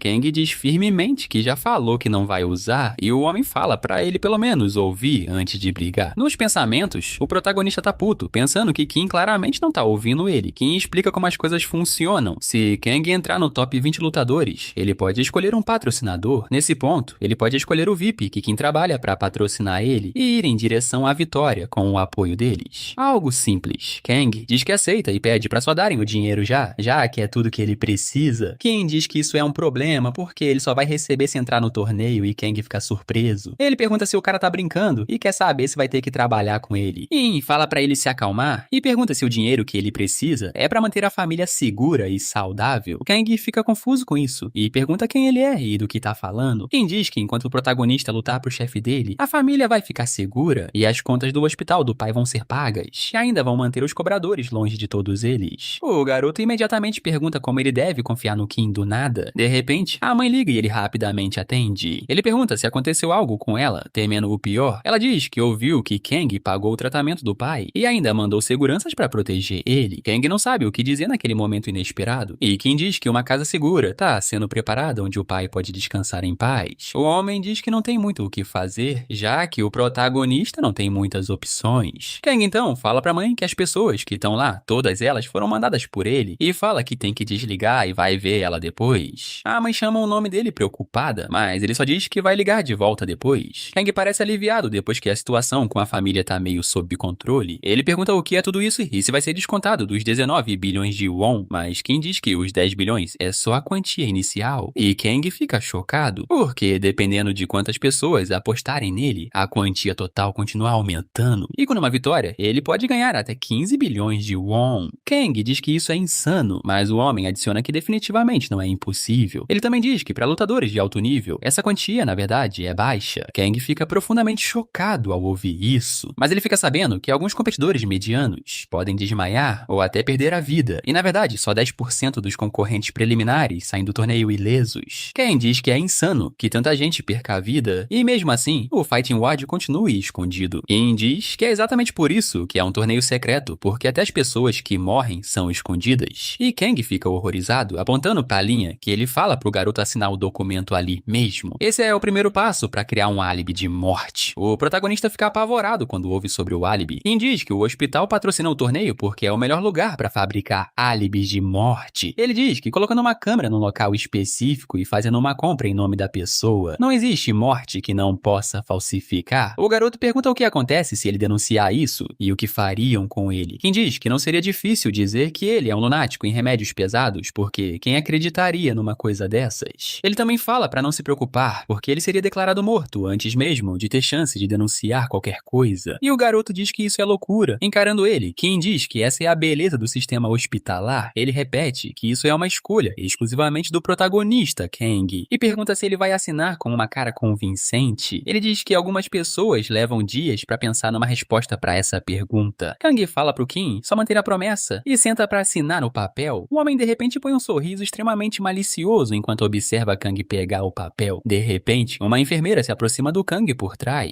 e ele questiona ela, mas do nada, ela espeta uma seringa no pescoço do protagonista, deixando ele confuso. Ele puxa a agulha e pergunta irritado o que tá rolando ali. O efeito age rapidamente, fazendo o garoto desmaiar. Kim pede desculpas e diz que é só anestesia para levar ele pro ringue. Ele fala pro Kang lembrar que os os parentes só vão ficar seguros se ele lutar no torneio. Depois de algum tempo, o jovem começa a acordar com uma luz forte e uma silhueta nos olhos. Ele se pergunta se está morto, porque essa é uma situação tão estranha. Ele abre os olhos completamente e vê um cara com roupas estranhas, questionando mentalmente o que estão fazendo com ele. Logo, ele ouve vários barulhos de pessoas vindo por uma porta. O garoto tá deitado numa maca e pergunta pro homem onde ele tá. O cara só fala pra ele ficar quieto e continuar se movendo, porque logo ele vai descobrir que tipo de lugar é aquele. Ele termina dizendo com um olhar de medo que aquele lugar é o inferno. Num prédio diferente, vemos dois homens conversando. Um deles é o vice-líder do grupo Hosin. O nome dele é Cha Yeon-woo. Ele pergunta pro Kim, que tá ali com ele, se isso realmente faz algum sentido. Ele tá olhando uma foto do Kang e pergunta se o jovem estudante colegial é realmente o novo representante deles, porque ele conseguiu derrotar o Urso Negro. Kim responde que sim, e diz que até o vice-presidente Hyegnan riu da ideia quando ouviu pela primeira vez. Meio irritado, Eon pergunta por que isso. Kim responde que ele precisa que o vice-presidente subestime eles por causa do Kang. Não importa o quão ridícula essa ideia possa parecer, Eon questiona se ele tá dizendo que com só esse estudante eles podiam derrubar o Hyegnan. Kim diz que examinaram o corpo do Kang depois do golpe do Urso Negro chamado Quebra-Ossos. Ele diz que a condição física do garoto tá além do que qualquer um pode imaginar. O vice-líder imediatamente questiona o que ele acabou de dizer, soando muito surpreso. Em outro lugar, vemos Kang acordando com a silhueta de um homem chutando ele no rosto. Ele acorda assustado, sobressaltado com o que tá vendo. Então, um homem de uniforme estranho aponta uma arma pro cara de preto, mandando ele se afastar. O cara diz que foi só uma brincadeira e se afasta. De repente, um drone começa a falar, mandando Kang se levantar e diz que o registro tá completo. E o protagonista pergunta o que é aquilo. Ele cai em si e se pergunta onde tá e por que tá vestindo esse uniforme. O drone avisa que a primeira batalha aleatória tá prestes a começar e Kang fica assustado. O sistema diz que a primeira luta vai ser determinada baseada na adequação de 200 lutadores que devem ir pro ringue principal. Ele adiciona que esse é o sistema de teste de doping e que cada lutador recebeu uma injeção de doping aleatória que vai melhorar seus atributos físicos. E que naquele momento, os VIPs estão assistindo às lutas e apostando nos vencedores. O oponente do Kang logo agarra sua injeção de doping pra usar, mas o protagonista diz que já quebrou promessas antes, como não brigar com outros, especialmente pra mãe, mas não vai quebrar a promessa sobre não usar essas drogas. Ele então ouve um grito atrás dele e se assusta. Olhando pra trás, ele vê a seringa de doping do oponente no chão, cercada de sangue. Então ele observa o oponente com uma aparência incrivelmente forte e alterada, completamente fora de controle, com um rosto aterrorizante e uma aura roxa insanamente intensa. Ele diz que recebeu o doping de poder. Kang se pergunta que diabos está vendo. Num piscar de olhos, o oponente pula e parte pra cima dele com um chute duplo. O protagonista rapidamente desvia e o golpe bate na parede com força, rachando e até quebrando. Kang questiona que tipo de monstro tá olhando. A estrutura corporal do inimigo agora parece muito maior, musculosa e bizarra. Percebendo isso, o garoto se pergunta como aqueles músculos apareceram no corpo do cara, já que não estavam lá um momento atrás. O drone da câmera tá só pairando ali, enquanto os ricos assistem a luta de longe. Esse dispositivo anuncia que o lutador Han Chayu melhorou o poder com sucesso. Han diz que acertou na loteria ao se fortalecer com doping e que a sorte dele é a melhor. Ele também diz que quer sair daquele lugar e esmagar os caras que costumavam zombar dele por ser magro. Ele de repente pula e parte pra cima do protagonista. Ele diz que vai aniquilar esse pirralho parado na frente dele, se referindo ao Kang. O protagonista, com um pouco de zombaria, dá um soco no rosto dele. Kang assume uma postura parecida com boxe e se prepara pra lutar. Han pergunta se o protagonista tá brincando com ele e diz que Kang tá olhando pra ele com desprezo. O protagonista percebe que a velocidade de reação dele tá alta, mas ainda não foi aumentada pelo doping. Ele diz que deve se aproximar devagar e criar uma abertura para atacar. De repente, Han pula no protagonista com grande velocidade, pegando ele desprevenido. O cara acerta um golpe limpo na cabeça do Kang, batendo ele de cara no chão. Ele diz que não pode dar mole ou deixar aberturas quando luta com um monstro como aquele. Kang tenta chutar ele de uma posição estranha, mas Han percebe e põe um sorriso sarcástico. Ele então acerta um golpe direto, mandando o garoto voando. Kang claramente sentiu esses dois golpes. Julgando pela cara de dor, Han agarra a perna do garoto no ar. Ele diz que não precisa ler os movimentos do moleque, vai só usar força bruta pra derrotar ele. O monstro, segurando Kang com uma mão, bate ele no chão com toda a força. O protagonista acaba todo machucado depois da série de golpes pesados. Han ri do garoto e diz que tá quebrando o espírito dele. Ele se prepara pra pular e diz que quer ver o quanto uma pessoa pode ser despedaçada. Ele pula com tanta força que até racha o chão. No ar, o cara diz que nenhum dos oponentes desgraçados vai fazer ele sair. Com uma expressão psicótica, ele diz que isso não vai acontecer, porque agora ele é o rei. E com isso, ele vem descendo com um chute poderoso no protagonista, que não tinha como como se defender, Han diz que a melhor parte de quebrar pessoas é definitivamente as costelas. Ele mantém o pé pressionado no Kang, que tá indefeso no chão. Num flashback da conversa do Kim com o vice-chefe, vemos a conclusão onde o homem diz que a estrutura óssea do Kang é 10 vezes mais forte que a de uma pessoa normal. O garoto de repente volta pra luta, agarrando o pé do Han, que se assusta. O moleque acerta um chute limpo no queixo do oponente, fazendo ele cambalear. Ele rapidamente tenta revidar agarrando a perna do Kang, mas o estudante não permite e escapa num movimento rápido. Ele imediatamente pula pra trás, criando distância do Han. Han pergunta como ele consegue fazer isso sem nem usar doping. Então assume que deve ser o efeito do próprio doping começando a diminuir. Kang logo percebe que a resistência e energia do oponente estão diminuindo conforme a luta avança. Ele bolou num plano de manter distância e dá socos rápidos focados no rosto do oponente. Kang se move com cuidado. Han percebe e tenta atacar, achando que o protagonista tá investindo sem estratégia. O protagonista desvia de um golpe, se abaixando com agilidade e velocidade. Ele rapidamente acerta um soco rápido no rosto do cara, pegando ele de surpresa. Mesmo assim, o oponente tenta acertar ele no tronco com a outra mão, mas Kang vê vindo, desvia de novo com precisão e acerta outro soco no rosto do cara. Han cambaleou pra trás, chocado com a força e velocidade dos golpes. Sem tempo pra pensar, ele leva outro golpe no rosto. Ele não consegue entender o que tá acontecendo porque não consegue acompanhar a velocidade do protagonista. O garoto logo percebe que tem uma grande abertura pra acertar um golpe poderoso. Ele se prepara pra dar um soco extremamente forte com a mão direita, mas Han para ele e agarra ele com as duas mãos num movimento rápido. Ele diz que pegou ele e que isso tá tão divertido. Ele nem percebeu que deixou o Kang bater nele de propósito, mas o garoto diz que também se deixou ser pego. Han pergunta do que ele tá falando. Kang pergunta se ele sabe como os cangurus seguram seus alvos antes de dar um golpe poderoso, e num piscar de olhos, ele chuta com os dois pés juntos no rosto do cara. Acaba desfigurando o rosto do garoto. Ele cai pra trás, sem conseguir se defender. Ele diz que não consegue sentir o próprio corpo e se pergunta o que tá acontecendo. O cara fica puto com o próprio corpo por não conseguir reagir. Ele não consegue entender como tá apanhando de algum cara aleatório que nem usou doping. Olhando pra frente, ele vê o doping que era pra ser usado pelo Kang. Ele rapidamente agarra as sirenes enquanto Kang observa, já prevendo o que ele vai fazer. Ele começa a correr e tenta parar o Han. O moleque pula, pronto pra acertar um chute poderoso no cara. Mas, infelizmente, Han injeta as sirenes de doping direto na cabeça. O sistema anuncia que o doping de resistência foi aplicado com sucesso. Han então pula e parte pra cima do protagonista com um golpe corporal que ele não conseguiu defender. O garoto leva o impacto total e fica bem machucado. O oponente segura ele no ar e pergunta se ele já ouviu falar de um punk magro. Han bate ele com força no chão, quebrando o piso em vários pedaços. Kang fica completamente surrado com o golpe. O drone se aproxima do corpo dele e começa a observar. Han fala pro drone sair da frente e empurra ele pro lado. Ele diz que isso ainda não acabou e chega bem perto do protagonista. O cara começa a estrangular o protagonista e diz que precisava disso depois de ser o receptor. Ele então diz que pra punks como o garoto, ele vai cortar a respiração completamente. Bem antes de desmaiar, Kang lembra do pai. O protagonista dá uma cabeçada no oponente bem no rosto, deixando ele atordoado no chão. O drone anuncia que o jogo acabou pro jogador que perdeu a luta. Então vemos Kim e o vice-líder assistindo o fim da luta e questionando como o Han foi eliminado. Kim diz que ele na verdade morreu depois de injetar uma grande quantidade de doping no corpo. Ele explica que a taxa de sobrevivência ao misturar dois dopings é no máximo 0,05%. Desde o momento que Kang derrotou o Han com o doping de poder e o cara injetou o doping de resistência direto na própria cabeça, ele estava destinado a perder aquela luta. O vice-líder admite que Kim teve sorte, porque o oponente basicamente assinou a própria derrota. O cara diz que talvez seja sorte, mas não acha que essa seja a palavra certa para essa situação, porque o corpo do Kang ele é muito estranho. O vice pergunta se não é só porque os ossos dele não quebram facilmente, sabendo que aquele lugar tá cheio de monstros com habilidades incríveis. Kim diz que com os dopings que tem, podem melhorar músculos, órgãos, hormônios e outras coisas. Mas tem algo que não conseguem melhorar, que são os ossos, e que definitivamente tem algo secretamente especial sobre o Kang. O vice diz que tá claro que Kang é um dos que passou e vai seguir pro próximo round, e pergunta qual vai ser o próximo passo. Kim diz que desde que ele passou no teste de doping, tem recebido tratamento médico urgente, e depois disso, vai conhecer os monstros que também sobreviveram e seguiram pro próximo estágio, pessoas que podem ter adquirido todo tipo de poderes naquele lugar. Na sala de treinamento do Fighting Ward, vemos Kang sentado numa máquina. Ele parece meio confuso sobre sobre a situação, Kang tá dividido, se perguntando se Han realmente morreu por causa dele. Ele diz que não, ele só queria nocautear ele, e que se não, ele teria sido eliminado pelo oponente. Mas o garoto lembra que ele é o único que pode salvar o pai e a mãe. O mesmo drone de antes volta na frente dele e para pra observar. O dispositivo começa a falar, dizendo que participantes que passaram no round devem ir pro salão. Um cara que tá ali diz que se ele seguir o guia, vai esclarecer todas as dúvidas e Kang vai ficar bem. Ele diz que todos os drones estão equipados com armas letais e que ele não deve tentar nada imprudente. Kang começa a andar, seguindo o guia pelos corredores. Ele se pergunta que tipo de lugar é esse. Ele diz que deve ser um local subterrâneo que de qualquer forma não tem saída. Ele fica meio puto porque queria ter chance de ligar para a mãe e ver como ela tá. O cara lembra que a última promessa do Kim era que a família do protagonista ia ficar segura, contanto que ele entrasse no Fighting World. Ele diz que as lutas não são o que imaginou e as pessoas ali são fortes demais. Monstros. Pelo menos todos os bandidos de rua ali estão nesse nível, mas os piores monstros vão todos estar reunidos num lugar. O guia anuncia que a porta do salão principal agora tá aberta. Quando a porta abre, ele entra e vê um flash brilhante. Vários drones estão no ar e começam a observar ele. Um deles diz que todos os jogadores estão presentes no salão principal e que o jogo vai começar com 124 participantes. Com isso, vemos várias pessoas diferentes de todos os tamanhos e estilos no mesmo lugar, todos lutadores capazes. O sistema diz que o resumo de abertura vai ser curto e que vai passar no monitor à frente. Kang olha pros caras e diz que são todos monstros. Ele adiciona que estão num nível completamente diferente comparado ao moleque que ele lutou no primeiro round. O jovem diz que não deve entrar em lutas inúteis e só esperar as lutas oficiais. Um homem do lado dele chama e pergunta como ele acabou ali, depois pergunta se ele não quer ter uma lutinha com ele. Kang diz que devia ter tirado o uniforme escolar e torce pro resumo começar logo. Uns caras dizem que ouviram que Kang ganhou a luta porque o oponente teve overdose, e um homem diz que então ele não deve estar usando doping nenhum. Eles dizem que julgando pelo uniforme, os ricos assistindo o Fighting World devem estar se divertindo apostando nele, esperando um show patético. Um cara diz que talvez devam se divertir um pouco com o moleque. Um dos homens fala pra ele manter a cabeça baixa, andar quieto, olhar pros lados e não fazer contato visual. Kang ignora e continua andando, mas é chamado por outra pessoa. Um homem alto diz que tem algumas perguntas pro garoto antes de tudo começar, e o moleque fica puto porque não quer problema. O homem diz que se Kang não responder, ele vai derrubar ele. O garoto percebe que pra sobreviver entre maníacos, também tem que ser um cara louco. Os dois rapidamente atacam um ao outro, mas de repente, alguém interrompe eles enfiando o braço na frente. O cara alto pergunta o que é isso. Vemos que o homem que parou, ele está usando óculos e tem cabelo castanho, aparentemente nos 30 anos. O cara de pele mais escura agarra o braço dele num tom ameaçador, com um sorriso malvado. Ele pergunta o que o cara vai fazer agora. Os dois começam a emanar uma aura poderosa, e o homem de óculos diz que Kang é só um estudante. Ele rapidamente puxa o braço pra fora da pegada do cara, surpreendendo ele um pouco. Ele pergunta se o Quatro Olhos vai mesmo lutar com ele, só por causa de algum moleque aleatório. Kang diz que não vai fazer nada, mas não consegue mais aguentar os insultos. O cara continua perguntando se ele realmente quer morrer por um mero estudante. Kang se prepara pra atacar e diz que não conseguia mais ficar parado, mas de repente fica assustado com algo. Vemos que um dos drones eliminou o cara de pele escura. O sistema anuncia que o resumo tá prestes a começar e que qualquer um que cause dano fora do cronograma de luta designado será executado imediatamente por um dos drones presentes. Kang fica chocado com a facilidade que matam pessoas sem nem lamentar e se pergunta como esperam que ele sobreviva num lugar como esse. O resumo começa e um cara parabeniza aqueles que conseguiram sobreviver. A figura diz que o round do teste de doping tá completo, mas foi só um evento casual e conforme continuem sobrevivendo, vai ter menos eliminações. Mas, por enquanto, perder qualquer round resulta em eliminação do Fighting World e por eliminação, ele diz que significa ser tornado incapaz de lutar em qualquer situação. Ele também diz que o motivo principal da maioria deles estar ali é o prêmio de 10 bilhões de won que vai ser dado. Ao ouvir isso, todo mundo começa a comemorar animado sobre o dinheiro. Kang diz que com todo esse dinheiro, a família finalmente podia começar a viver como pessoas normais decentes. O homem adiciona que, infelizmente, só uma pessoa vai conseguir ganhar o prêmio, mas não devem ficar desapontados, porque se chegarem ao top de 16, vão receber 5% da quantia apostada neles pelos VIPs. Os caras ficam animados com a ideia de ganhar esse dinheiro. Cada jogador vai ter direito a uma câmera gravando eles para poderem se apresentar. Os VIPs vão assistir o canal de cada jogador e fazer suas apostas baseadas nas pessoas. Em resumo, quanto mais atenção os jogadores conseguirem dos VIPs, mais dinheiro vão ganhar. Por enquanto, devem tentar manter os VIPs do lado deles e garantir que vão ter uma boa quantia de dinheiro no final de tudo. Agora, quartos foram arranjados para os participantes ficarem depois da luta. E e, por enquanto, estão livres para escolher qualquer quarto que quiserem. Os caras dizem que para atrair a atenção dos VIPs, precisam mostrar força e que devem entrar no mesmo quarto que o Kang. O jovem diz que achar um quarto decente vai ser difícil, mas o mesmo cara de óculos que salvou ele fala para não se preocupar, porque não vai deixar nada acontecer com o garoto antes das lutas oficiais começarem. Kang se sente meio desconfiado, mas ainda aceita a parceria do homem, então ele vê alguém passando e observa eles, achando que parecem estranhamente familiares. O cara diz que devem continuar procurando um quarto para ficar. Kang suspeita do comportamento do homem porque ele foi insultado por causa do moleque e agora quer procurar um quarto junto com ele. Ele diz que não sabe a motivação dele, mas não quer confiar 100% porque todo mundo ali é perigoso. O cara pergunta o que ele ainda tá fazendo só parado ali. Os mesmos dois caras de antes dizem que aquele quarto já tem um grupo formado e que querem ir pro mesmo lugar que o Kang. Eles dizem que é melhor ir para um quarto próximo, já que o cara parece um dos membros principais que os VIPs vão ter interesse. Mas talvez ficar no mesmo quarto seja perigoso, então ficar perto seria bom porque podem aparecer num canal popular entre os ricos. Isso é porque caras com corpos grandes e musculosos atraem os apostadores ricos. No outro quarto, vemos 3 homens altos e muito musculosos juntos. De repente, um cara de aparência simples com cabelo loiro e uma jaqueta entra no quarto. Ele fecha a porta e fica dentro. Ele diz que parece um bom quarto e os caras ficam surpresos com essa afirmação. Os homens ali se levantam num tom ameaçador e o cara simplesmente pergunta se podem sair da frente dele. Um deles diz que a câmera nem tá ali e ainda assim, ele teve coragem de fechar a porta, atacando o cara loiro. Ele diz que tá pedindo pra morrer. O homem só usa 2 dedos pra contra-atacar. Ele desvia e acerta um golpe limpo no maxilar do homem de pele escura, que é derrotado facilmente. Os outros 2 caras no quarto ficam chocados com o que acabaram de ver. O cara loiro pergunta se mais alguém quer cumprimentar ele. Os 2 homens hesitam e parecem assustados. O cara diz que é melhor ficarem quietos como estão. Ele diz que a pessoa que quer cumprimentar é outra e é revelado pra gente que o nome dele é Raminso e tem 19 anos. Fora do Fighting Ward, vemos um carro numa ponte. Dentro do veículo, vemos o Kim entregando a notícia que o vice-presidente mais uma vez se juntou com Choi Mik-shin, o ex-campeão do torneio, e o vice-chefe não gosta disso. Ele questiona o caminho a seguir agora porque a única salvação dele é um moleque que ainda tá no ensino médio. Kim diz que se Kang chegar ao top 16, vão ser elegíveis pro segundo round de lutas com doping, porque com o corpo dele, ele tem uma alta chance de alcançar um nível de aprimoramento de elite, já que os ossos dele são 10 vezes mais fortes que o normal, e com só mais uma injeção de doping, ele pode se tornar um monstro que bate recorde. O vice-chefe diz que vai ser meio difícil manter ele do lado deles, porque outros VIPs e até lutadores vão tentar sabotar ele. Quem diz que não devem se preocupar com isso agora, porque os membros do quarto que Kang entrou são os 5 com menos visualizações de VIP depois do round de doping. O vice-chefe acaba ficando surpreso com isso. Voltando pro Kang, o mesmo homem de antes, diz que não é tão fácil conseguir visualizações porque a audiência tende a se reunir em volta de lutadores que já ganharam antes, e isso não é exatamente útil. Vemos a única lutadora mulher no Fighting Ward, Amanda Groth, que tem 23 anos e luta usando capoeira e jiu-jitsu, mas as chances dela ganhar são baixas. Também vemos o menor lutador na competição, Kim Min-ho, que tem 25 anos e é boxeador. E o último com eles é um cara muito estranho chamado Min-hon, que tem 28 anos. Min-hon tá deitado no chão, dizendo que alguém devia ajudar ele enquanto tenta lamber o próprio cotovelo. De repente, 5 drones entram no quarto. O cara de 4 olhos e diz que os drones começaram a gravar. Eles precisam atrair a atenção dos VIPs naquele quarto pra ganhar dinheiro. Ele começa a flexionar o braço musculoso. Então ele pula e começa a fazer flexões usando só os dedos, com o corpo elevado. Ele continua enquanto conta 1, 2. Kang não tem muita certeza do que fazer naquela situação. Ele rapidamente olha pra Amanda. Ela se prepara e aponta um dedo pro chão. Ela pressiona o dedo no chão com muita força e Kang fica impressionado. Então ela começa a ficar numa posição meio estranha. Logo, ela tá na mesma posição que o cara de 4 olhos, mas com só um dedo no chão. O garoto fica surpreso porque ela consegue levantar o próprio peso corporal com um dedo e sem preparação. Os dois ficam ali fazendo flexões numa demonstração impressionante. Min-ho então diz que só mostrar força é pra idiotas, e então se prepara. Ele rapidamente pula com uma explosão de velocidade absurda. Kang se pergunta como alguém podia ser tão rápido. Min-ho continua tentando lamber o próprio cotovelo enquanto diz coisas confusas. Kang observa a esquisitice de todo mundo em volta dele. Ele se pergunta que diabos é aquilo porque é totalmente louco, e quem diabos perderia tempo assistindo aquilo? De repente, o sistema anuncia que os 124 lutadores tiveram as lutas decididas. Todo mundo no quarto olha pra tela grande, conferindo os oponentes. O oponente do Kang é um homem chamado Kai, que tem cabelo ruivo e uma cicatriz em X no rosto. No outro local, especificamente num prédio, vemos Kim e o vice-chefe, que pergunta se esse Kai é um bom lutador. O homem responde que ele não perdeu uma única luta desde os dias como praticante de uma arte marcial chamada Let Way. Confuso, o vice-chefe pergunta se ele realmente disse Let Way, não sabendo o que é. Quem diz que é uma arte marcial similar ao Muay Thai em muitos aspectos, mas diferente porque é mais brutal e causa mais dano. O vice-chefe pergunta se o Muay Thai já não é um dos esportes de luta mais poderosos, onde a maioria dos ataques acerta e faz dano grave, e responde que essa arte marcial é ainda pior. Não só eles lutam sem luvas, mas até cabeçadas são permitidas. Eles sempre miram no rosto ou cabeça, o que é irônico, já que um dos ossos mais fortes do corpo é o crânio, mas mesmo assim, qualquer dano ali pode ser fatal, por isso foi banido de torneios oficiais. Mas o aspecto mais perigoso do Let Way fica em outro lugar. Golpes na parte de trás do pescoço e até na coluna são permitidos, e esses golpes podem matar ou deixar alguém em estado vegetativo. Kai demonstrou sua experiência real de combate no Fighting Ward, e depois da carreira profissional, foi explorado por uma organização e continua lutando ali. O vice-chefe pergunta sobre essa organização, e quem responde que as lutas oficiais de ringue não estavam mais satisfazendo ele, então começou a procurar lutadores de rua famosos e chamou a atenção de uma organização. O vice pergunta se Kang realmente tem chance de vencer ele, quem responde que é isso que ele tem curiosidade de descobrir, e o vice fica assustado com a afirmação dele. Porém, Kang junto com o Urso Negro são os únicos lutadores que nunca treinaram em nenhuma arte marcial. Depois disso, voltamos pro Fighting Ward e vemos Kai, que tem 28 anos. No quarto com 5 lutadores onde o protagonista tá, vemos eles acordando de camas em formato de cápsula. O garoto pergunta quanto tempo dormiu ali e percebe que o corpo dele tá muito mais leve que o normal. Eles perguntam o que tá acontecendo e acha a situação estranha, mas lembra que isso não é aleatório e que já sentiu isso antes. Ele já tinha se sentido assim depois da luta que teve contra o Urso Negro no hospital. Ele confirma e diz que se sente muito mais forte. O cara de óculos de antes diz que ele não precisa ficar surpreso. Ele diz que os músculos dele estavam no limite e se recuperaram sem dano permanente. Por isso, ele se sente mais forte. Ele diz que Kang provavelmente nunca teve que se esforçar ao limite, como naquela batalha com o Urso Negro. O garoto percebe que realmente nunca tinha lutado no limite até aquela batalha com o Urso Negro. Ainda falando, o Homem de Quatro Olhos diz que ele provavelmente recuperou a velocidade normal e que talvez tenha usado um doping de recuperação. Kang diz que estava curioso sobre algo do outro dia e o cara escuta. Ele pergunta por que o homem arriscou se machucar para defender ele. O homem diz que fez isso porque Kang lembra ele do filho. Ele diz que tenta ser um bom pai, mas o filho não gosta muito dele e tem uma dívida para ser paga com os agiotas. Kang diz que ele tá ali também. E o homem termina dizendo que sim, ele tá ali para acertar as coisas. Mas quando viu o garoto sozinho ali, não conseguiu deixar de lembrar da situação do filho e não conseguia só ficar ali parado vendo tudo acontecer sem fazer nada. Kang fala para ele parar de perder tempo com ele. O garoto fala para ele sobreviver e cuidar e passar tempo com o próprio filho, porque se ele morrer, nada disso vai ter significado. O homem percebe o que acabou de fazer e fica surpreso por um momento. Ele põe Kang num mata-leão brincalhão e fala para ele ajudar mais uma vez, mas o jovem diz que não é isso que quis dizer. De repente, eles ouvem alguém dizer que algo é ridículo e quando olham, vem Min-Hong questionando indignado por que ele não tá na arena principal. Ele diz que é o cara que consegue tocar o próprio cotovelo com a língua, num tom de orgulho. Voltando pros dois, o homem diz que acha que as lutas com mais visualizações vão ser transmitidas na arena principal e o resto não. Mas tem algo estranho nisso, porque pra todo mundo ali, exceto o Min-Hong, entre aqueles que não estão na arena principal, os oponentes dos 4 que estão fora, exceto o Ruivo, são alguns dos mais vistos, porque são monstros conhecidos. Kang pergunta se isso não devia ser uma coisa boa. Preocupado, o homem pergunta o que ele quer dizer, falando que devia ser algo bom. O garoto diz que essa é a melhor chance de atrair a atenção dos VIPs. O homem fica extremamente nervoso e surpreso com o que o moleque acabou de falar. Do nada, Min-Hong começa a falar bem perto do Kang, dizendo que a arena principal não é só pra conseguir visualizações. Recuando, o garoto fica surpreso com o Min-Hong, que de repente apareceu bem na frente dele, porque é onde o Top 16 aparece e revela os poderes reais que podem balançar o mundo. E isso significa explorar as habilidades deles, e ele também gostaria de estar lá. Kang diz que queria poder falar com a mãe agora. No outro lugar, vemos 3 carros estacionados no que parece um depósito. Dentro, vemos de novo o vice-chefe e Kim num ambiente estranho com um barril pegando fogo. O vice-chefe diz que preferia estar assistindo a luta na arena principal e questiona por que estão num lugar como aquele. Kim diz que a localização do Fighting Ward é secreta e só conhecida por organizações, então provavelmente querem se encontrar num local escondido. O cara diz que alguém além deles começou a assistir o canal do Kang. O vice pergunta por que isso aconteceu de repente. Talvez estão tentando espionar ele. Alguém atrás deles diz que parece que tem algum tipo de entendimento rolando ali. Vemos uma mulher parada. O nome dela é Cha Sun-jin e ela tem 19 anos, a filha mais nova do grupo Hosan. A garota diz que tá só interessada num jovem estudante chamado Kang, e só isso. O vice diz que não faz muito tempo que ela foi demitida demitida da empresa, mas agora estão seguindo ele como ratos. Quem diz que pode ver que a jovem senhora ficou interessada no chefe. O vice-chefe, completamente irritado, pergunta quem ele tá chamando de irmãzinha e adiciona que ela é só uma filha ilegítima. Descendo as escadas, a garota comenta que foi pesado porque ela até largou a escola para ajudar os dois irmãos na empresa. Mas ela agradece por ele ter achado um lugar interessante como aquele, então diz que provavelmente tá grata. O vice diz que de qualquer forma é melhor ela ficar quieta e sair de lá. Um carro de repente chega no local e um drone guia, como os do Fighting World, aparece, surpreendendo todo mundo. Dois homens de roupas estranhas, e os drones dizem que vão levar eles para a arena principal do campeonato. Algum tempo depois, alguém fala pra Chá que ela pode tirar a venda. Quando ela tira, se encontra num lugar elegante, com poltronas vermelhas e muito confortáveis. A garota pergunta que tipo de lugar é esse. Vemos que essa é a arena principal de luta do Fighting World, um lugar grande e bonito. Um segurança diz que, como ela pode ver, essa é a arena, e ela tá na sala onde os 16 VIPs ficam. Depois disso, ela diz que finalmente tá ali enquanto olha em volta. No playground dos figurões, o lugar onde eles se divertem, Kim e o vice-chefe também estão em lugares como o dela, e o vice diz que o lugar é tão grande quanto imaginou. O cara de óculos diz que quando a luta atual acabar, a luta do Kang do quarto 10 vai começar. De repente, um barulho alto é ouvido e os dois ficam assustados com a situação. Na arena, o mesmo cara loiro de antes está apertando o pescoço de um homem contra a parede. O vice-chefe pergunta que tipo de monstro é aquele homem. Quem diz que o nome dele é Han Min-soo e ele tem a mesma idade que o estudante Kang. O cara pergunta se ele também é outro estudante, igual ao protagonista. O homem diz que, embora ele não seja tecnicamente um estudante, porque largou a escola, Kim diz que a escola é estranha por ter dois monstros nela, e outro cara não entende bem. Ele diz que um cara chamado Han Min-soo costumava frequentar a mesma escola que o protagonista Kang vai. Voltando por Han na arena, ele facilmente derrota o oponente. O guia anuncia que a batalha entre os quartos 9 e 29 acabou, e o lutador Han Min-soo ganhou, e agora a batalha entre os quartos 10 e 3 vai começar. Ele fala para os lutadores entrarem na arena. O protagonista e os colegas de quarto entram na área juntos. Assustado, o homem de antes diz que a escala da arena é completamente diferente da anterior. O sistema anuncia que o lutador Kim Min-ho deve se preparar para entrar na arena. Ele se prepara e espera pela luta, com um pouco de desdém. O guia diz que competidores que terminaram as lutas devem deixar a área. Han calmamente anda em direção à porta atrás do Min-ho. Kang e o outro cara estão conversando, dizendo que Min-ho não parece muito confiante. De repente, uma pedra bate na parede do lado do Kang, surpreendendo ele. Ele pergunta de onde diabos veio aquela pedra. Min-ho olha de lado para eles, mantendo a expressão preguiçosa. Ele diz que definitivamente viu o que aconteceu. Ele explica que Han estava se movendo casualmente e, inclinando a cabeça, jogou uma pedra na direção do Kang. Min diz que o cara é insano e a velocidade dele tá fora dos gráficos, algo que nem pode ser relatado. Passando pelo Min, Han chama ele. Ele pergunta se o estudante do time dele não parece meio arrogante, se referindo ao protagonista. O jovem diz que não sabe do que tá falando. Han pergunta que diabos o moleque tá falando, e o garoto não entende muito a situação. Encarando ele, o homem loiro diz que não tem mais nada a ser feito. Rapidamente, o jovem assume posição de luta e se afasta dele. Kang e seu time nas arquibancadas ficam confusos com o que tá rolando porque foi tão repentino. Amanda diz que não foi repentino, e o homem fica surpreso com a afirmação dela. Ela diz que o cara consegue sentir até a menor intenção nas pessoas, especialmente aqueles que pretendem matar. Han e Min ainda estão congelados na mesma posição, mas de repente o cara de jaqueta simplesmente continua andando pra porta. Min diz que o cara fez ele pensar que pretendia matar ele, fazendo ele imaginar coisas, e que esse cara definitivamente não brinca. Depois disso, vemos a visão mental que Min tava tendo quando Han tava perto dele, tudo na cabeça dele. O jovem se pergunta se é realmente tão fraco, e como poderia ter sua vingança assim. Um homem atrás dele pergunta onde ele tá olhando, e o garoto refoca. Somos apresentados a um cara chamado Paz, 31 anos, e lutador de wrestling. Vemos o presidente de um hotel, um VIP, que diz que patrocinou o Paz por causa do estilo de wrestling dele, e pergunta sobre isso. Um homem do lado dele diz que não importa como ele bate, wrestlers vão arrastar você pro chão, e pronto. Porque uma vez que alguém foi dominado, não tem escape. Eles usam arremessos, chaves articulares e outras técnicas. Por isso, lutadores de MMA dominam wrestling no chão. Em resumo, wrestling é um híbrido com a base mais forte de todas as artes marciais. Porque se eles sobreviverem aos socos, wrestlers podem usar múltiplos movimentos de diferentes estilos. Mas nesse caso, onde tem uma diferença física enorme, a luta não vai ser complicada. O guia diz que os lutadores estão prontos e que a luta entre Kim Min-ho e Paz pode começar agora. Min assume posição de luta enquanto espera os movimentos do Paz. Paz pergunta se ele é boxeador e, julgando pela mão, nunca lutou sem luvas antes. E que é bem triste o primeiro oponente do moleque ter que ser ele. Então ele parte pra frente, mas Min contra-ataca com um soco forte no rosto. O cara fica assustado e grita de dor com um dos olhos bem machucados. machucado pelo golpe. Ele continua gritando de medo, provavelmente agora cego do olho esquerdo. Min zomba dele, perguntando quem ele estava chamando de fraco. Paz pensa no que fazer e fala pra si mesmo que precisa agarrar o Min rapidamente, já que só tem um olho e agora a visão tá péssima. Ele tá extremamente preocupado por não conseguir ver. Paz diz que a velocidade do Min é extremamente alta, especialmente do lado, onde não consegue ver. O jovem acerta outro soco poderoso no rosto do Paz com a mão esquerda. Logo depois, ele segue com a direita. Os golpes dele são extremamente fortes. Paz tenta reagir agarrando ele e chamando ele de desgraçado. O jovem rapidamente desvia da agarrada com velocidade inacreditável. Depois de desviar, ele entrega vários golpes por todo o corpo do oponente. Paz percebe que também tá perdendo a visão do outro olho. Ele só consegue ver um borrão do Min socando ele com força. Nas arquibancadas, um cara se pergunta se o garoto vai acabar com isso ali mesmo. A Amanda diz que não e os outros dois ficam surpresos. Ela diz que Paz está começando a bloquear os ataques. E é verdade, ele parece que tá se acostumando com os movimentos do jovem. Min de repente sente algo e fica alarmado. Num segundo, Paz quase consegue agarrar ele. Mas o jovem rapidamente desvia para trás e escapa do alcance. Ele questiona por que teve aquele reflexo, já que é ele quem tá atacando. Do outro lado, o homem tá tentando descobrir o que tá acontecendo. Ele percebe que o olho que sobrou tá começando a clarear. E Paz diz que sente como se cada fio de cabelo no corpo tá arrepiado da cabeça aos pés. Ele se concentra e diz que é exatamente isso. Ele diz que tá tudo bem e que nesse momento ele vai desligar e fecha os olhos. Min questiona o que ele tá fazendo fechando os olhos e não sabe que tipo de truque ele tá planejando. Mas jogando um soco poderoso, o garoto diz que a luta já tá decidida. De repente, mesmo não conseguindo ver, Paz consegue bloquear o ataque do garoto. Todo mundo assistindo fica chocado com o que acabou de acontecer. Min percebe que se Paz pegar ele vai ser morto e tem que sair de lá rápido. Infelizmente, desviando, ele bate na mão do Paz, que agarra ele. Ele levanta ele e joga pra trás, num movimento estranho, mas muito efetivo. O homem bate ele com força no chão, até rachando e quebrando o piso. Nas arquibancadas, alguém diz que o homem usou um movimento chamado arremesso de quadril. O VIP financiando o Paz pergunta o que acabou de acontecer. Ele ficou mais forte apanhando? O subordinado explica que ele parece que tá perdendo a visão e ganhando um despertar sensorial. No chão, Min parece bem machucado depois do arremesso. Paz diz que ele devia agradecer o Min por fazer ele perder um olho, porque permitiu que ele despertasse o verdadeiro poder. De repente, ele leva um gancho de direita muito forte no rosto. O garoto acertou limpo, não foi derrotado, e o golpe atingiu o outro olho do homem. Ele cai pra trás, gritando de dor e sem conseguir ver. O VIP afirma que mesmo com visão sensorial, ele não consegue ver sem pelo menos um olho. Aí está no chão, gritando de dor. Observando, o homem diz que Min é muito bom e aguentou bem mesmo depois de ser atacado. Ele não sabe o que tá acontecendo, mas acha que tá indo bem. O subordinado diz que isso não pode ser revertido, porque o jovem não tá totalmente consciente agora. Surpreso, o VIP pergunta se o garoto realmente acertou aquele soco inconsciente. Vemos o garoto no chão com o punho levantado, sem se mover. A Amanda diz que é melhor se ele recuperar a consciência logo, antes que Paz consiga encontrar Min no chão mesmo cego. Vemos o homem cego ainda de pé, sentindo os efeitos de não conseguir ver. Ele fica bravo e diz que agora realmente não consegue ver nada, mas aparentemente ele tem um tipo de visão sensorial e consegue perceber onde as coisas estão em volta dele. Ele pergunta o que é isso. Agora Paz consegue sentir o chão, até os grãos de areia. Ele consegue ouvir as batidas do coração do oponente, coisas que pareciam impossíveis. Ele até tem a sensação de ver mesmo de costas. O cara tá eufórico com isso. Ele trata como um tipo de doping natural e se sente ótimo. Ele ri como um louco e diz que ficou desapontado por não conseguir um doping de poder. Mas agora que ganhou esse doping natural, vai tá melhorando constantemente. Paz diz que tá grato ao desgraçadinho por fazer isso com ele e que agora vai deixar ele descansar pra eternidade. Ele rapidamente pula pra frente num ataque. Min tá inconsciente no chão. Na mente dele, ele diz que o corpo não vai obedecer à vontade dele. Ele lembra de alguém morto no chão e diz que vai definitivamente encontrar o homem que fez isso. O garoto lembra de um homem dizendo que se ele quer achar quem acabou com o irmão, deve ligar pra ele e entregou um cartão do Fighting Ward. No subconsciente, ele pede ajuda pro irmão. De volta ao mundo real, Paz está em cima dele, quase acertando uma cotovelada. Ele cai com velocidade extrema e força total. Min recupera a consciência e se pergunta por que tudo tá se movendo tão devagar, mas rapidamente percebe que não é o mundo que tá lento, é que a velocidade dele tá incrivelmente incrível. Logo depois do impacto atingir o chão, Min já tinha desviado do ataque com velocidade incrível. Todo mundo fica surpreso e começa a se perguntar o que acabou de acontecer. Paz pergunta como diabos ele conseguiu escapar. O jovem agradece por despertar sensações que não sentia há muito tempo e agora que descansou tá de volta ao topo. Frustrado, o homem percebe que o moleque não tá brincando. Ele é ainda mais rápido que antes. Voltando à posição de luta, Min diz que quer ver até onde Paz Paes consegue acompanhar ele e, com os dois prontos, o garoto diz que o estágio 1 tá prestes a começar. Paes se prepara e diz que o moleque tá vindo. Num movimento rápido, Min dispara direto no homem e ataca. Mas Paes consegue bloquear o golpe. E isso surpreende o garoto porque isso não devia ser possível. Ele joga outro soco, que é incrivelmente bloqueado de novo. O garoto diz que agora vai pro próximo nível e continua atacando, mas o homem nitidamente desvia do ataque. Ele tenta agarrar o garoto, que percebe. Min rapidamente desvia, recuando. O moleque se pergunta como o homem consegue acompanhar ele numa luta. Pai está eufórico e diz que consegue sentir tudo, de pequenos movimentos a batidas do coração, e agora para ele não existem pontos cegos. Min diz que sua velocidade normal não vai servir e que tem que arriscar. Ele pressiona com as pernas e diz que precisa alcançar a velocidade máxima para causar qualquer impacto. Ele se lança para frente com força incrível em direção ao oponente. Atacando, o garoto diz que vai usar sua melhor técnica, chamada direto de luz. De repente, ele sente um arrepio e algo estranho. Ele é atingido em cheio no rosto pelo Paes, que agarra o outro braço. O garoto bate no chão, bem machucado. Meio surpreso, Paes questiona algo, porque ele caiu de só aquele golpe no meio do rosto, mas Min se levanta com toda a força. Ele se pergunta como tá bem depois de ser atingido na garganta e pensa que talvez tá inconsciente de novo. Paes diz que se tivesse continuado atacando, teria perdido, mas caindo, Min salvou a própria vida. Das arquibancadas, o cara diz que a velocidade do Min não é suficiente pra ganhar e ele parece que tá sentindo mais os golpes. Mas o homem fica meio assustado quando vê algo na arena. Min tava se movendo tão rápido que parecia que tava em 3 lugares ao mesmo tempo. O homem diz que ele não tá usando doping, só o trabalho de pés, e se pergunta se ele tá fazendo isso pra poder usar a droga de velocidade depois. Min continua projetando a imagem dele com a velocidade extrema. O cara se pergunta o que ele tá tentando fazer numa situação como aquela. O jovem ataca com um soco de direita. Voltando pro cara, ele diz pra não fazer isso ou vai morrer. Mas pra surpresa de todos, ele acerta o soco direto no rosto do oponente. Paes tenta agarrar ele num contra-ataque, mas falha quando o garoto desvia. O homem fica extremamente surpreso com o que tá vendo. Min tá circulando o inimigo com a velocidade insana. Paes não consegue fazer nada porque não tem como acertar o garoto, mas infelizmente, Min tá ficando cada vez mais exausto. O homem diz que ele não devia estar fazendo isso porque não tem resistência pra aguentar, e se ele se esgotar, não vai conseguir atacar. De repente, um soco acerta limpo no rosto do homem. Voltando pras arquibancadas, o cara tá apavorado e se pergunta se ele vai fazer de novo, mas Min mantém a velocidade insana e continua dando vários socos poderosos e rápidos no oponente. Incrivelmente, o garoto mantém o ritmo. O homem diz que os ataques estão realmente funcionando e se pergunta por que ele continua usando ilusões. A Amanda diz que é porque todas essas ilusões são parte dos ataques do garoto. O jovem continua dando socos incríveis e fortes. Ela diz que o oponente perdeu a visão, então vai inconscientemente ignorar ilusões e golpes diretos não funcionariam. Então agora ele pretende fingir fazer algo para enganar o oponente, o homem sugere. A Amanda diz que não, vai além disso, porque Kim Min-ho consegue enganar múltiplos sentidos. Ela explica que com doping sensorial é fácil perceber movimentos, mas mesmo assim ainda requer treinamento. Iludindo no nível do Min, a mente de uma pessoa cai em caos completo. O garoto tá devagar, criando um colapso mental. A garota diz que não esperava que ele percebesse tão rápido quão bem o oponente conseguia ler ele. Além disso, ela adiciona que o jovem Kim Min-ho assusta ela bastante. O garoto continua se movendo fluidamente e jogando socos no rosto do oponente. Da sala VIP, um homem pergunta se Paes vai realmente perder pra um moleque como aquele. O subordinado fala pra ele se acalmar, depois fala pra olhar a expressão no rosto do homem e questiona se aquela parece a cara de alguém que tá perdendo. Vemos o rosto do Paes em êxtase, como se estivesse curtindo apanhar, mas num movimento rápido ele agarra o garoto e diz que a vitória vai pros sentidos dele, com um sorriso malvado. O homem acerta um golpe mortal no moleque. Min percebe a situação que tá e não tem nada que possa fazer. Paes termina o movimento batendo o crânio do Min no chão com toda a força. Todo mundo fica chocado com o que acabaram de presenciar, até os próprios membros VIP ficam surpresos. Mas de repente, o que devia ser o corpo do Min começa a se dissolver no ar. Paes insiste que tem certeza que agarrou e acertou o garoto, mas logo vemos o garoto parado bem na frente dele. Kang se pergunta como ele acabou atrás do homem se acabou de ser atingido. Amanda diz que os golpes que Min acertou no cara atingiram o cérebro. O garoto fica surpreso com a afirmação da garota. Ela explica que Min mirou especificamente no rosto, especialmente no crânio. Ela continua dizendo que quando a cabeça é atingida, o cérebro balança e leva tempo para se estabilizar depois do impacto. E naquele momento, a confusão entre sensação e percepção é ainda maior. Kim Min-ho criou alguns segundos de atraso sensorial no Paes, fazendo ele pensar que tocou nele quando isso nunca aconteceu. Peng fica impressionado com o garoto e questiona se o cara é realmente mais forte que ele. O garoto continua observando observando o homem preso na posição do último ataque, mas questiona se o moleque, mesmo sem doping, tem sentidos mais aguçados que ele, e diz que isso é completamente injusto. Paz fica no chão, aparentemente derrotado, enquanto Min continua de pé. O guia se aproxima para avaliar a situação e finalmente anuncia que, devido à incapacitação de um lutador, o vencedor da luta é Kim Min-ho. Das arquibancadas, o homem comemora a vitória do garoto. O VIP fica furioso porque País perdeu a luta. Ainda na arena, Min parece extremamente exausto depois do triunfo. De joelhos, ele chama pelo irmão, dedicando a vitória para ele. Noutra sala VIP, vemos a garota acompanhada do guarda-costas, dizendo que aquela luta não era para humanos, e agora entende por que os velhos curtiam. O guarda diz que foi só uma luta comum. O homem diz que aquele lugar é onde membros da elite mostram seus desejos. Um lugar onde dinheiro e poder sustentam a autoridade, e mortes vêm sem consequências, onde qualquer coisa pode acontecer, até alucinógenos passando sem inspeção. É definitivamente um paraíso para os elites que procuram o que não conseguem achar em nenhum outro lugar. O homem adiciona que é assim que os VIPs investem no lugar, e agora ele vê que o vice-diretor tentando tomar o primeiro lugar é realmente preocupante. Ele diz que é assim que o segundo diretor consegue selecionar adequadamente seus lutadores, porque sabe que o lugar tem alto potencial. Ué, você assistiu o vídeo até aqui e até agora não se inscreveu no canal?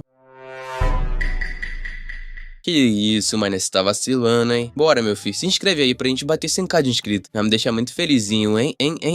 A garota pergunta se é por isso que ele tá se movendo tão agressivamente, dizendo que é bem impressionante. Voltando pro protagonista, ele diz que tudo isso vai acabar no próximo round. Num local diferente, vemos um homem assistindo a luta do Min num computador. Atrás dele, um homem que chama ele de diretor diz que todos os 16 VIPs agora entraram no local. Um homem com o corpo enfaixado diz que a presença esse ano foi de 100%. E pergunta se houve algum resultado. O homem de 4 olhos diz que o segundo estágio do doping sensorial foi detectado primeiro, depois os efeitos caíram 20%. Ele diz que o efeito de regeneração esperado não foi alcançado por nenhum dos dopings, e o homem enfaixado pergunta se eles falharam. O homem de óculos diz que não, e adiciona que os efeitos máximos do doping estão apenas começando a ser vistos, e logo vai ter mais resultado. Mesmo assim, o homem diz que, além disso, pela primeira vez, um doping não teve efeito, e testes mostram que pistas sobre regeneração podem ser encontradas nisso. O homem enfaixado pergunta se ele tá falando sobre reforço de pele e se podem começar a usar. O homem responde firmemente que logo vão, porque quem tá entrando na arena pra próxima luta é Kai. Um homem forte com cabelo ruivo insano, parado numa pose descolada, cortando de volta pro Kang e seu companheiro antes da luta começar. Eles estão conversando, e o homem mais velho diz que se parecer muito difícil, Kang deve desistir. O protagonista diz que isso não vai acontecer e não devia também. O homem pergunta como o jovem consegue ficar tão calmo sem mostrar nenhum pingo de nervosismo. Kang simplesmente diz que não sente nada assim, o que deixa o homem impressionado. Um drone guia se aproxima deles, rapidamente chama Kang e anuncia que é a vez dele lutar. Ele anda calmamente em direção à porta designada. Nos pensamentos, ele diz que desde que isso começou, perdeu a capacidade de sentir medo. Ele diz que por muito tempo presenciou muitos acidentes acontecendo com ele, e naquelas situações onde pensou que ia morrer, sempre achava um jeito peculiar de sobreviver, primeiro chorando de choque. Mas ao longo dos anos ficou entorpecido, especialmente em situações perigosas. O moleque não mostra nada. Ele diz que valentões tentaram assustar e zombar dele, mas ele nunca sentiu medo ou qualquer coisa. E mesmo quando batiam nele, ele nem mudava a expressão. Eventualmente, os valentões começaram a ter medo dele ao invés de perseguir ele, e agora lutar é a única coisa que consegue fazer para proteger a família amada e manter eles seguros. Olhando pro Kai, ele diz que não é o tipo de oponente que enfrentou antes. Os dois se encaram numa cena épica. O vice-diretor, parado do lado de um homem, diz que tá apenas começando e se pergunta que tipo de doping o Kai deve estar usando. O homem de 4 olhos diz que é a primeira vez vendo doping de reforço de pele, e o homem pergunta como pele pode ajudar numa luta. Ele diz que é mais que útil. O último oponente do Kai teve a pele e músculos rasgados. Sério, o homem pergunta se com esse tipo de reforço, o inimigo nem consegue machucar a pele dele. O cara explica que nesse estado, a pele do Kai não pode ser danificada por força humana porque é grossa e calejada do treinamento em batalhas. Além disso, ele tem músculos incrivelmente fortes. O homem diz que os VIPs normalmente fazem um bom número de apostas no Kai. O cara fica puto porque já estão apostando no Kai só porque ele treinou em Letui e tem o reforço, enquanto Kang vai puro. É mostrado que todo mundo apostou no Kai e nenhum centavo foi colocado no protagonista. De repente, ele fica chocado. Ele então diz que alguém fez uma aposta no Kang antes de qualquer um deles. Nada menos que 1 bilhão em dinheiro. O vice-diretor fica atordoado e imediatamente pergunta quem foi, cortando Voltando, vemos que foi a mesma garota VIP de antes. O guarda-costas pergunta se ela tem certeza da aposta. Ela diz que com alto risco vem alto retorno e tá seguindo a intuição que a única forma de entrar nos piores é correndo grandes riscos. Ela diz que quer ver se isso vai ser um risco alto desperdiçado ou um retorno massivo. Kang e Kai estão cara a cara no centro da arena. O drone, observando ele, se move. Então anuncia que a batalha entre Kang e Kai começou. O garoto rapidamente assume posição de combate e diz que vai ganhar, não importa o que, mas percebe que Kai tá parado na mesma posição. O garoto diz que o homem nem se incomodou em se preparar pra luta. Ele chama o Kai, perguntando se ele vai lutar ou não. Kai responde que é um guerreiro e não bate em fracos. Kang fica meio puto com a resposta do oponente. Kai anda calmamente em direção ao Kang e diz que vai atacar usando só 10% do poder e que Kang nem deve pensar em se levantar. Ele então acerta um chute poderoso no estômago do garoto, mandando ele voando com força pura. O vice-diretor e Min ficam assustados com o poder do Kai. Kang geme de dor, ajoelhado no chão. O vice-diretor se pergunta se acabou tudo com só um golpe. Das arquibancadas, um homem diz que talvez seja melhor acabar com a luta agora. O cara loiro diz que ele não tá gritando porque tá com dor. Ele diz que Kang provavelmente sentiu o golpe e que Kai não vai atacar ele de novo porque só queria assustar. O homem pergunta se Kai tá realmente tentando poupar a vida do Kang. Calmamente, o garoto diz que não, que ele tá só envergonhado. E o homem fica chocado ao ouvir isso. Se tivesse que lutar sério contra um colegial como Kang, a reputação seria severamente danificada. Ele só pretende nocautear o protagonista pra acabar com isso rapidamente. De volta ao centro, Kai diz que ao invés de fingir que tá machucado, o protagonista deve achar um jeito de avançar pro próximo estágio. O homem adiciona que fingir que tá com dor não vai mudar nada e diz que vai dar outra chance pro garoto. Kang interrompe, mandando ele continuar de onde pararam, surpreendendo o Kai. O jovem pergunta se tem algum tipo de recompensa por falar tanto naquele tom. Kai fica em silêncio, então ele diz que dessa vez vai ser mais fácil e vai nocautear o moleque com um golpe ainda mais forte. Se preparando, ele diz que quer ver se Kang consegue fazer algo sobre isso. Com força e velocidade absurdas, ele chuta o Kang, mas Kang contra-ataca o golpe com outro chute poderoso, deixando o Kai chocado. A garota, o vice-presidente e os colegas de quarto do Kang ficam todos atordoados com a força do garoto. Ele rapidamente faz outro movimento muito estranho, se preparando para soltar um ataque diferente. Kai grita pra ele calar a boca e parte pra frente, mas o protagonista, numa pose louca, desvia do ataque rapidamente. O ruivo percebe como o pescoço do moleque tá dobrado e percebe que devia ser impossível. Kang levanta a mão muito rapidamente, assustando o Kai. Com um golpe louco, ele acerta um golpe direto na cabeça do ruivo de cima. Todo mundo fica chocado com o poder bruto do garoto. Kai, puto, diz que deu uma chance pra ele, mas agora essa chance acabou. Kang diz que não tem problema das chances e tudo isso, mas ninguém devia se ajoelhar diante de um estudante medíocre, já que o golpe do Kang foi tão avassalador, forçou o ruivo a ficar de joelhos, sem conseguir se levantar, e ele nem usou os punhos pra isso. É assim que o Kai é patético. Depois de se levantar, o ruivo diz que se alguém consegue fingir convincentemente que foi nocauteado, o que ele pode fazer além de assustar em troca? Ele põe as duas mãos nos ombros do Kang e diz que não tem escolha além de agir agora. O jovem desesperado percebe que não consegue se livrar da pegada do Kai. Kai se prepara pra dar uma cabeçada no Kang com força monstruosa, dizendo que é um golpe de 50% de poder. A única reação que o garoto consegue é um simples merda. O homem acerta a cabeçada direto no garoto, esmagando brutalmente o rosto dele. Ele fica zonzo caindo. O ruivo questiona porque tá sentindo tanta dor e se pergunta se não tá controlando a força adequadamente. Num movimento rápido, Kang reage e chuta o Kai no rosto com os dois pés, pulando e mandando ele voando pra trás. Kai pergunta como o cara não levou dano mesmo depois daquela cabeçada. Kang pousa de volta no chão, recuperando a consciência completa. Ele diz que tá recuperando a visão depois do golpe. Como mágica, o ruivo aparece na frente dele, se preparando pra socar com força. O soco acerta o peito do garoto por baixo, rasgando a pele e roupa. Voltando pras arquibancadas, um homem questiona como isso aconteceu e o cara loiro diz que ainda não acabou. Kai rapidamente parte, batendo o joelho no protagonista. A joelhada no estômago foi tão forte que até me doeu. Enquanto tá no ar cuspindo sangue, Kang não consegue reagir. Kai se prepara pra dar uma cotovelada na parte de trás do pescoço do garoto. O homem nas arquibancadas diz que se esse golpe acertar no pescoço, o protagonista pode morrer. O golpe atinge a cabeça do garoto com força total, batendo ele no chão depois da sequência de ataques. Depois da luta, o cara parece derrotado enquanto o ruivo simplesmente observa ele. O homem de 4 olhos diz que isso é demais pra uma luta simples. Atrás dele, o cara loiro diz diz que essa situação é ridícula. E o homem pergunta por quê. Ele se pergunta qual é a desse cara, Kang, que tipo de pessoa ele é. Vemos Kai comentando que antes de levar a cotovelada, o protagonista enfiou a cabeça no chão. O Ruivo se pergunta se o moleque deitado ali é louco, ou se tava só em pânico e essa foi a única fuga que viu. Ele não podia possivelmente estar bem, a menos que a cabeça fosse feita de ferro. De repente, o garoto começa a se levantar, assustando o homem, que se pergunta como ele tá se levantando tão rápido. Kang se levanta de novo, embora ainda parecendo meio fora de si. O homem de 4 olhos, surpreso, pergunta o que tá rolando ali. De repente, o cara loiro diz que se ele acha que o protagonista é algum moleque fraco, tá completamente enganado. Mesmo sem saber muito, por algum motivo, Kang dá arrepios nele. O protagonista volta pra luta numa postura descolada, encarando o oponente. Kai diz que um moleque como ele não devia se esforçar tanto, e se quer sobreviver, devia desistir agora. Kang interrompe, dizendo que ainda tá falando besteira. Ele diz que quer ver se a resistência dele é tão forte quanto a boca pra falar assim. Kai diz que mesmo se ele acertar os golpes, vão ser inúteis, e que é melhor desistir. O Ruivo abre os braços e fala pro garoto atacar. Ele nem vai se defender. Nos pensamentos, o protagonista diz que Kai deve estar subestimando ele, mas porque parece tão bravo, Kai lembra que pra se tornar o melhor, teve que apostar tudo, teve que nocautear todo o oponente no ringue, e mesmo assim, nunca parecia suficiente. Ele acreditava que lutas de vida ou morte iam fazer dele um verdadeiro guerreiro. Pra experimentar perigo real, até se misturou com assassinos e gangsters, entraria em grupos rivais e massacraria todo mundo, sobrevivendo como o mais forte. Agora ele diz que realmente esperam que ele tenha uma luta séria com um estudante como aquele. Kang se prepara para atacar, enquanto Kai diz que ele deve socar com toda a força. Não vai importar mesmo. Kang acerta um soco extremamente poderoso no abdômen do cara grande. Todo mundo fica atordoado com a força por trás do golpe, mas na realidade o soco não fez nada. Kai diz que já avisou. Com um sorriso estranho, ele diz que não é algum colegial como um moleque. De repente, ele fica assustado e a ficha cai. Kang simplesmente diz que vai dar mais um soco. Um gancho de esquerda acerta com força, pegando o oponente de surpresa. O Ruivo questiona o que acabou de acontecer, claramente não esperando aquilo. Kang segue com um chute de esquerda poderoso na cabeça do oponente, mas Kai, com os reflexos insanos, bloqueia. Ele rapidamente contra-ataca com um soco e pergunta o que o moleque acha que tá fazendo. Num movimento desesperado, Kang diz que precisa urgentemente desviar. O soco raspa o peito dele, mas mesmo assim rasga a pele e roupa. Kang diz que pensou que tinha desviado e agora precisa conseguir mais distância. Ele pula pra trás, se afastando do oponente depois de levar o golpe. Os dois se encaram de novo numa atmosfera tensa. Kai pergunta quantas chances ele tem que dar pro Kang antes dele desistir. O protagonista dá um sorrisinho ao ouvir isso. O Ruivo pergunta se o moleque tá realmente rindo da situação. Kang pergunta se ele esqueceu o que falou pra ele antes. Ele então rasga a camisa, revelando um corpo musculoso, insano e bem definido. A galera nas arquibancadas fica chocada ao ver o físico do garoto e se pergunta como ele é tão forte. Kang pergunta se ele não disse que não ia se defender e o homem responde que sim, ele disse isso. Kai diz que Kang não é só algum moleque arrastado pra isso como sacrifício, mas fala pra ele lembrar que essa foi a escolha dele. O punho dele começa a emanar uma aura azul com padrões como rachaduras. Kang fica eufórico com a batalha que vem e dá um sorriso. Kai libera uma aura azul selvagem por todo o corpo e finalmente diz que agora tá no modo 100%. O homem de 4 olhos pergunta o que o protagonista tá fazendo sorrindo numa situação como aquela. Ele enlouqueceu? A mulher diz que não, mas que ele tá genuinamente animado com a luta. O cara não entende muito porquê. Kang devia ter desistido depois de ver que monstro o oponente é. A garota diz que isso tá acontecendo porque provavelmente é a primeira vez que ele se sente realmente desafiado por um oponente forte. O homem pergunta quem em sã consciência reagiria assim numa situação de vida ou morte. A garota diz que já passou por isso também e vemos um flashback rápido. Ela costumava lutar com caras fortes que subestimavam ela só por ser garota, e então ela via eles ficarem sérios lutando com ela. A garota diz que sentia o coração pegando fogo e realizada naqueles momentos. O homem de 4 olhos meio que entende errado o clima e fala pra ela se acalmar. Não é a hora certa pra falar sobre isso. Ainda sentado, o cara loiro diz que conhece bem essa emoção também, porque quando era jovem e fraco, ninguém reconhecia ele por nada. E a única vez que se sentia realmente vivo era quando socava um oponente com a força real e via os olhos daquele homem reconhecer um moleque como ele. O homem de 4 olhos diz que o protagonista é, inevitavelmente, um verdadeiro lutador. De volta ao centro da luta, vemos Kang assumindo posição de luta mais uma vez. Os dois estão se encarando e a qualquer momento uma luta épica pode começar. Com um sorrisinho, o protagonista diz que vai fazer o primeiro movimento. Ele imediatamente pula pra frente em direção ao Kai pra atacar. Ele joga um soco que o Ruivo bloqueia com o braço, causando um impacto massivo. Das arquibancadas, o cara diz que esse golpe fez um barulho enorme e com esse tipo de poder, até o Kai deve estar surpreso. Kang fica meio puto e diz que a pele do oponente parece concreto. Com a mão direita, Kai se prepara para socar e diz que quer ver se o garoto consegue se defender. Ele acerta um soco sólido que Kang bloqueia com o antebraço, mas o impacto ainda derruba ele no chão. Kang cospe sangue depois de levar um golpe tão poderoso. O Homem de Quatro Olhos diz que o impacto balançou o lugar todo e esse poder nem pode ser comparado. Kai termina o golpe e o protagonista continua no chão. Então ele segue com uma joelhada brutal no garoto. O cara fica apavorado, com medo do que pode acontecer, mas o Ruivo só acertou o chão com o ataque, porque Kang desviou bem na hora com a velocidade e reflexos incríveis. O homem fica atordoado, sem conseguir acreditar no que tá vendo. Calmamente, o loiro diz que não. Ele não desviou completamente, as costas estão rasgadas também. Kang pensa que essa sensação que tá sentindo é tão estranha, percebe que tá sentindo um pouco de medo, mas não consegue acreditar que tá acontecendo por causa de alguém como Kai. O Ruivo diz que é hora do garoto admitir que Kai é o único oponente que ele não consegue e nunca vai conseguir derrotar. Kang fala pra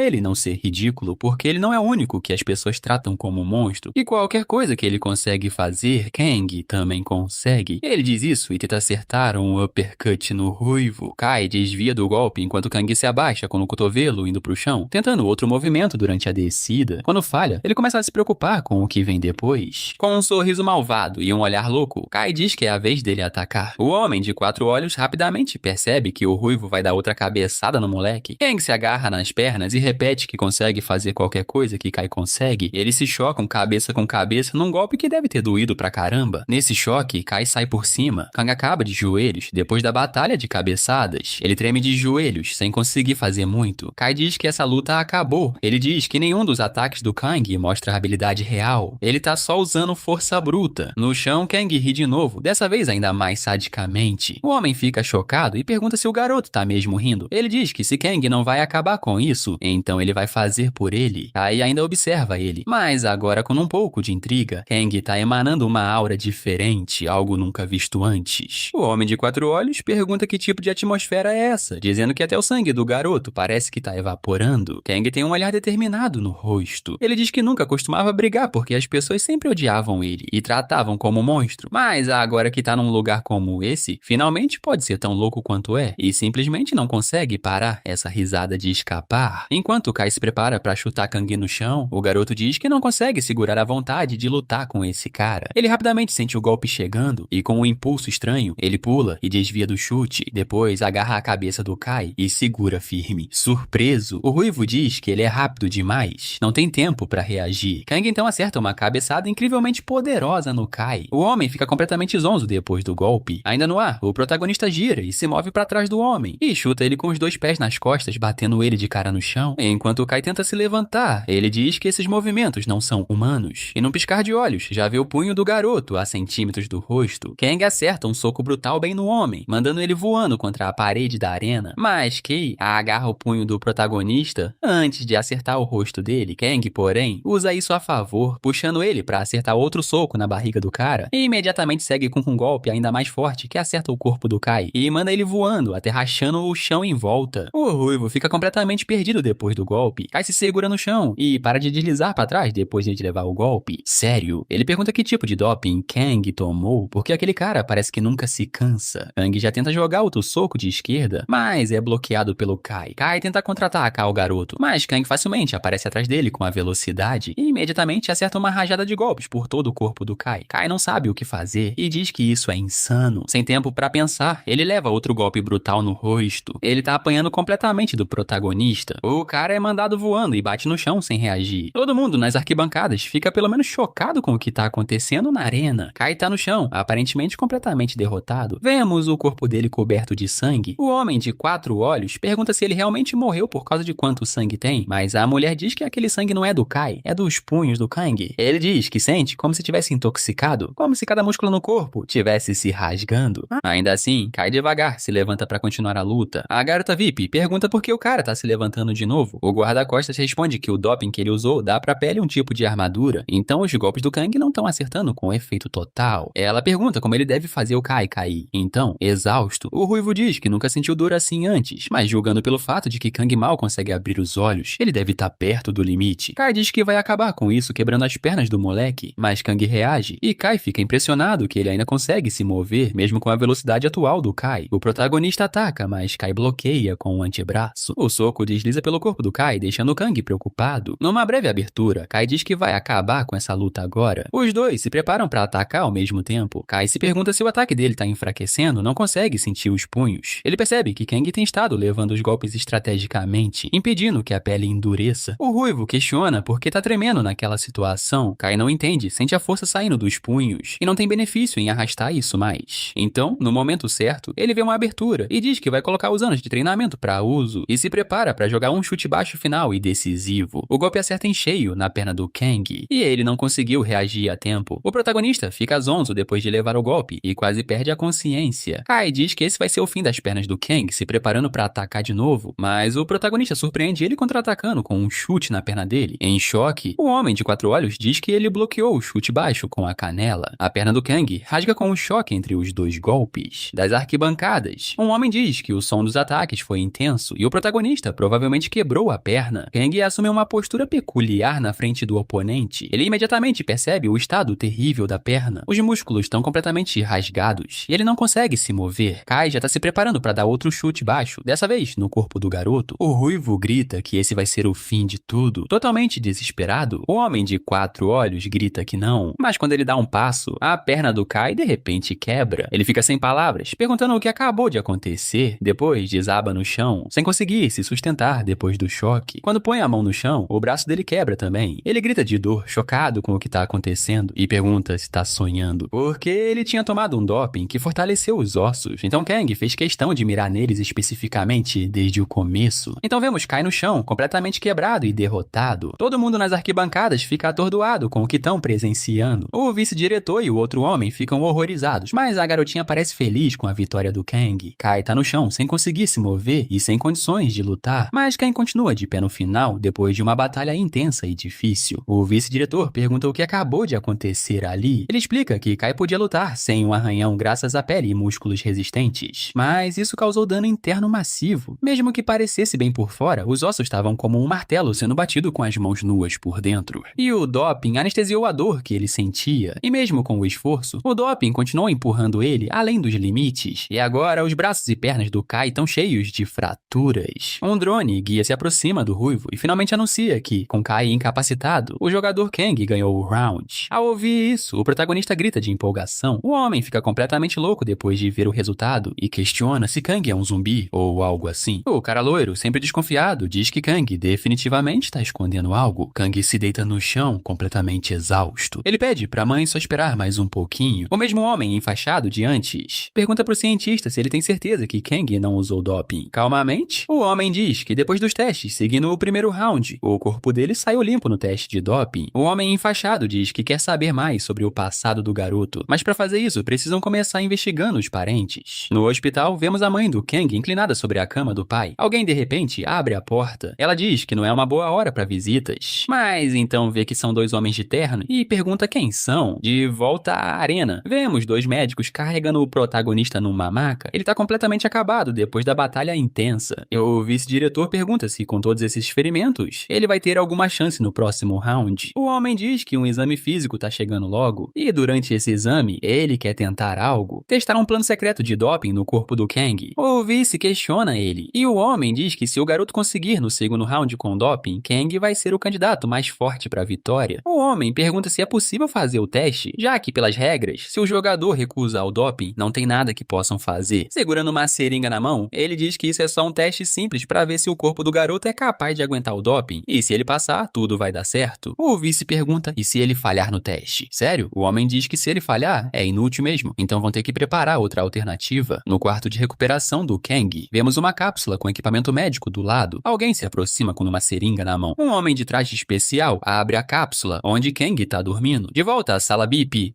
o vice diz que o garoto só precisa ganhar mais uma luta para entrar no round dos 16. Ele pergunta se tem outra luta sob condições especiais, se um dos top 16 vai ser selecionado baseado no volume de apostas. E o outro homem confirma. O cara pergunta se ele realmente acha que uma quantia tão grande de dinheiro vai ser apostada no Kang, que tá machucado. O homem pergunta se ele não viu por si mesmo que o garoto ganhou 2 lutas sem doping e que ninguém antes já ganhou uma luta sem usar doping. O fato é que ele chegou ao top 62 sem doping e sozinho vai atrair muita atenção dos VIPs, e se ganhar de novo, muito dinheiro vai ser colocado nele. O homem afirma que no final, se ele não conseguir usar doping, não tem como ganhar o campeonato, e é hora de garantir a segurança dele. O cara diz que Kang tá realizado agora, e vai fazer qualquer coisa, até se dopar, pra salvar os pais. Sério, o homem diz que se o garoto for fisicamente incapaz de usar o doping, vão descartar ele na próxima luta. Calmamente, o homem comenta que em caso de falha, já arranjaram segurança imediata e suporte médico pros pais. Meio mais tranquilo, o homem diz que mesmo que não, Kang vai ouvir notícias sobre os pais de qualquer forma. Quem diz que logo um homem vai chegar com os resultados do teste de doping do protagonista, e o outro cara pergunta como um simples secretário do Fighting World tem todo esse poder. Sério, o homem diz que ele não tem tanta autoridade assim e tá arriscando a vida fazendo isso. O vice pergunta por que ele tá se arriscando assim e diz que definitivamente não é por ele. Kim responde que o diretor adoraria nada mais que remover o mais velho e se tornar o verdadeiro dono do Hoshin. Ele diz que tá fazendo isso por si mesmo, quer encontrar os humanos mais fortes nas batalhas do Fighting Watch e não se importa se morrer por isso. Com uma expressão malvada, ele diz que também não se importa se outros morrerem. O vice-diretor sorri e diz que gosta daquela expressão de lunático. De repente, alguém abre a porta da sala. É o mesmo homem que estava no quarto do Kang. Kim rapidamente pergunta sobre os resultados do teste de doping. O homem, com suspense, diz que inesperadamente não houve nenhuma única reação. O homem então pergunta se o garoto é fisicamente incapaz de usar doping e o outro confirma que sim. O vice-diretor fica puto e diz que devem apagar todas as evidências do Kang e imediatamente cortar todo o suporte para a família. Mas ele rapidamente se corrige e diz que seria mais rápido eliminar os pais logo. No quarto do garoto, vemos que ele ainda está inconsciente pelo desgaste físico da luta. De volta ao salão principal do Fighting World, vemos o loiro dizendo que desde que foram chamados pro lobby, parece que todos os 62 vencedores foram decididos. O homem de 4 olhos de antes, agora com um braço massivo, diz que a propósito parece que Kang não se recuperou totalmente ainda, já que não voltou. A garota de antes diz que isso pode ser uma coisa boa, já que o próximo round não vai começar até todo mundo se recuperar. Numa posição estranha de alongamento, ela diz que essa pode ser uma ótima oportunidade para descansar um pouco. O loiro, vendo isso, fica chocado com a flexibilidade dela. Ela adiciona que o protagonista parecia exausto desde o começo do Fighting World. O loiro diz que, honestamente, para pessoas como Kang e ele mesmo, lutar ali significa lidar com as consequências dos ferimentos. Mas a garota e o homem de 4 olhos chegaram ao top 62 sem um arranhão, especialmente o braço do Park Woo-shin. O homem de 4 olhos, cujo nome finalmente é revelado, vemos um flashback da luta curta dele, onde ninguém esperava um braço monstruoso daquele jeito. Park diz que nem ele sabia que o braço ia se transformar assim. Ele diz que Amanda nem usou os braços, achando que o oponente era fraco demais e acabou derrotando facilmente, e que honestamente foi rápido demais pra ser real. Min diz que mesmo agora, ele não sabe como ela conseguiu derrubar o oponente. Ele pergunta se Amanda pode explicar como fez. A garota pergunta se ele realmente quer que ela fale isso em voz alta, já que podem acabar se enfrentando no final do torneio. Ao ouvir isso, de repente a ficha cai no Min e ele percebe a situação. De repente, Min-hong aparece, perguntando por que estão deixando ele fora da conversa. Porque ele também ganhou a luta e foi o melhor. E honestamente, todo mundo acha que ele é louco. Numa tela, o chefe começa a fazer um anúncio e parabeniza os jogadores que chegaram ao top 62. E que agora só precisam ganhar mais uma luta para avançar pro estágio top 16. Porque se ganharem esse round e chegarem ao top 31, o top 16 vai ser decidido baseado em quem recebeu mais apostas. E se sobreviverem ao top 16, vão receber 5% da quantia total de apostas VIP feitas neles. Ouvindo isso, todo mundo fica louco e totalmente eufórico. Para ganhar mais apostas, os jogadores têm que provar a força na batalha. E sobre ferimentos, ele explica que aquele lugar também é um hospital excelente. E agora vão anunciar os próximos confrontos. No prédio do grupo Hashin, o vice-diretor pergunta se conseguem garantir outros candidatos além do Kang. E o homem diz que sim, e diz que, como esperado, esse lutador parece ser a escolha perfeita. E o vice pergunta quem é. E o homem mostra o próximo oponente do protagonista. No quarto de recuperação do Kang, ele finalmente acorda da cápsula. Gritando pela mãe, vemos que as cicatrizes sararam. Kang diz que não foi um sonho, definitivamente ouviu algo. Ele lembra do homem lendo um relatório que dizia que se ele não tivesse resultado com o doping, deviam eliminar os pais. Desesperado, ele diz que tem que sair de lá imediatamente. No escritório do diretor do Fighting War, ele pergunta se o cara ali foi quem fez o teste de doping no Kang. Relutante, ele diz que sim, mas que achou algo incomum. O diretor pergunta o que foi, e ele explica que a densidade óssea do Kang é 10 vezes maior que o normal. O diretor fica extremamente surpreso e diz que isso é insano. O cara diz que não é só isso. Ele explica que a velocidade de recuperação dele é extremamente rápida, quase como regeneração. Totalmente chocado, o diretor nem consegue falar. Talvez um simples estudante tem a chave para descobrir a regeneração humana, o diretor comenta que ele realmente é especial e pergunta se estão garantindo a segurança dos pais. Meio hesitante, o cientista pede desculpas e o diretor questiona ele sobre isso. O homem explica que quando chegaram lá, alguém já tinha tomado providências. De volta ao quarto do Kang, ele tá inquieto. Ele rapidamente se levanta e diz que tem que fugir agora, ou algo vai acontecer com os pais. Ele fica furioso e percebe que não tem abertura para escapar. Abrindo a porta, ele diz que precisa urgentemente achar um duto de ventilação. Quando abre, fica surpreso com quem tá parado na frente dele. Uma garota diz que ele parece muito melhor agora, afinal, e se apresenta como Cha Sun-jian, a mesma VIP de antes. Com pressa, ele pede pra ela sair da frente. Cha explica que, na verdade, ela é quem tá com eles. O garoto fica completamente chocado quando ela diz isso. De volta ao prédio do grupo Ha-Shin, no escritório da segunda filha, Cha Sun-jian, o vice-diretor e Kim estão presentes. O vice pergunta se alguém já cuidou dos pais do Kang. O que ele quer dizer com isso? Kim responde que desapareceram completamente. É provável que o grupo Fight Ward tenha agido primeiro. O vice questiona por que o Fight Ward faria isso, e o cara diz que sempre lidam com problemas potenciais antes que se tornem reais. O vice-diretor diz que conseguiu o que queria sem mover um dedo. Ele estava preocupado que teria que lidar com isso pessoalmente. Ele pergunta como está o contato com o próximo lutador. Quem diz que ele não deve se preocupar com isso, porque os VIPs do Fight Ward pediram e deram permissão para ele mudar pequenos detalhes do torneio. O vice-diretor pergunta sobre os lutadores monstruosos, e quem diz que os VIPs estão ansiosos para assistir à luta, mas visitar o Fighting Ward não é uma boa ideia, já que não é seguro, a menos que seja um VIP. De volta com Kang Cha, o protagonista pergunta o que ela fez com os pais. Ela tampa a boca dele e diz que se ele quer manter os pais seguros, precisa se acalmar e baixar a voz. A garota explica que fugir não ajudaria em nada. Ele pergunta que diabos ela tá falando. Ela diz que, como ele sabe, o ex-empregador dela, o segundo filho Cha Yong-woo, quer apagar qualquer ligação com ele, então ordenou a eliminação dos pais. E aqueles agiotas que Kang derrubou estão caçando ele também. Ela diz que nem trouxe a equipe de segurança porque queria falar quieta, então ele deve ouvir com atenção. Ela quer que os pais dele fiquem seguros também. Kang, visivelmente irritado, pergunta quem ela é e o que quer dele. Ela diz que é Cha Sun-jian, e a única coisa que procura é o próprio garoto Kang. O protagonista pergunta do que ela tá falando. A garota diz que é uma dos 16 VIPs e precisa de um lutador confiável. Ao ouvir isso,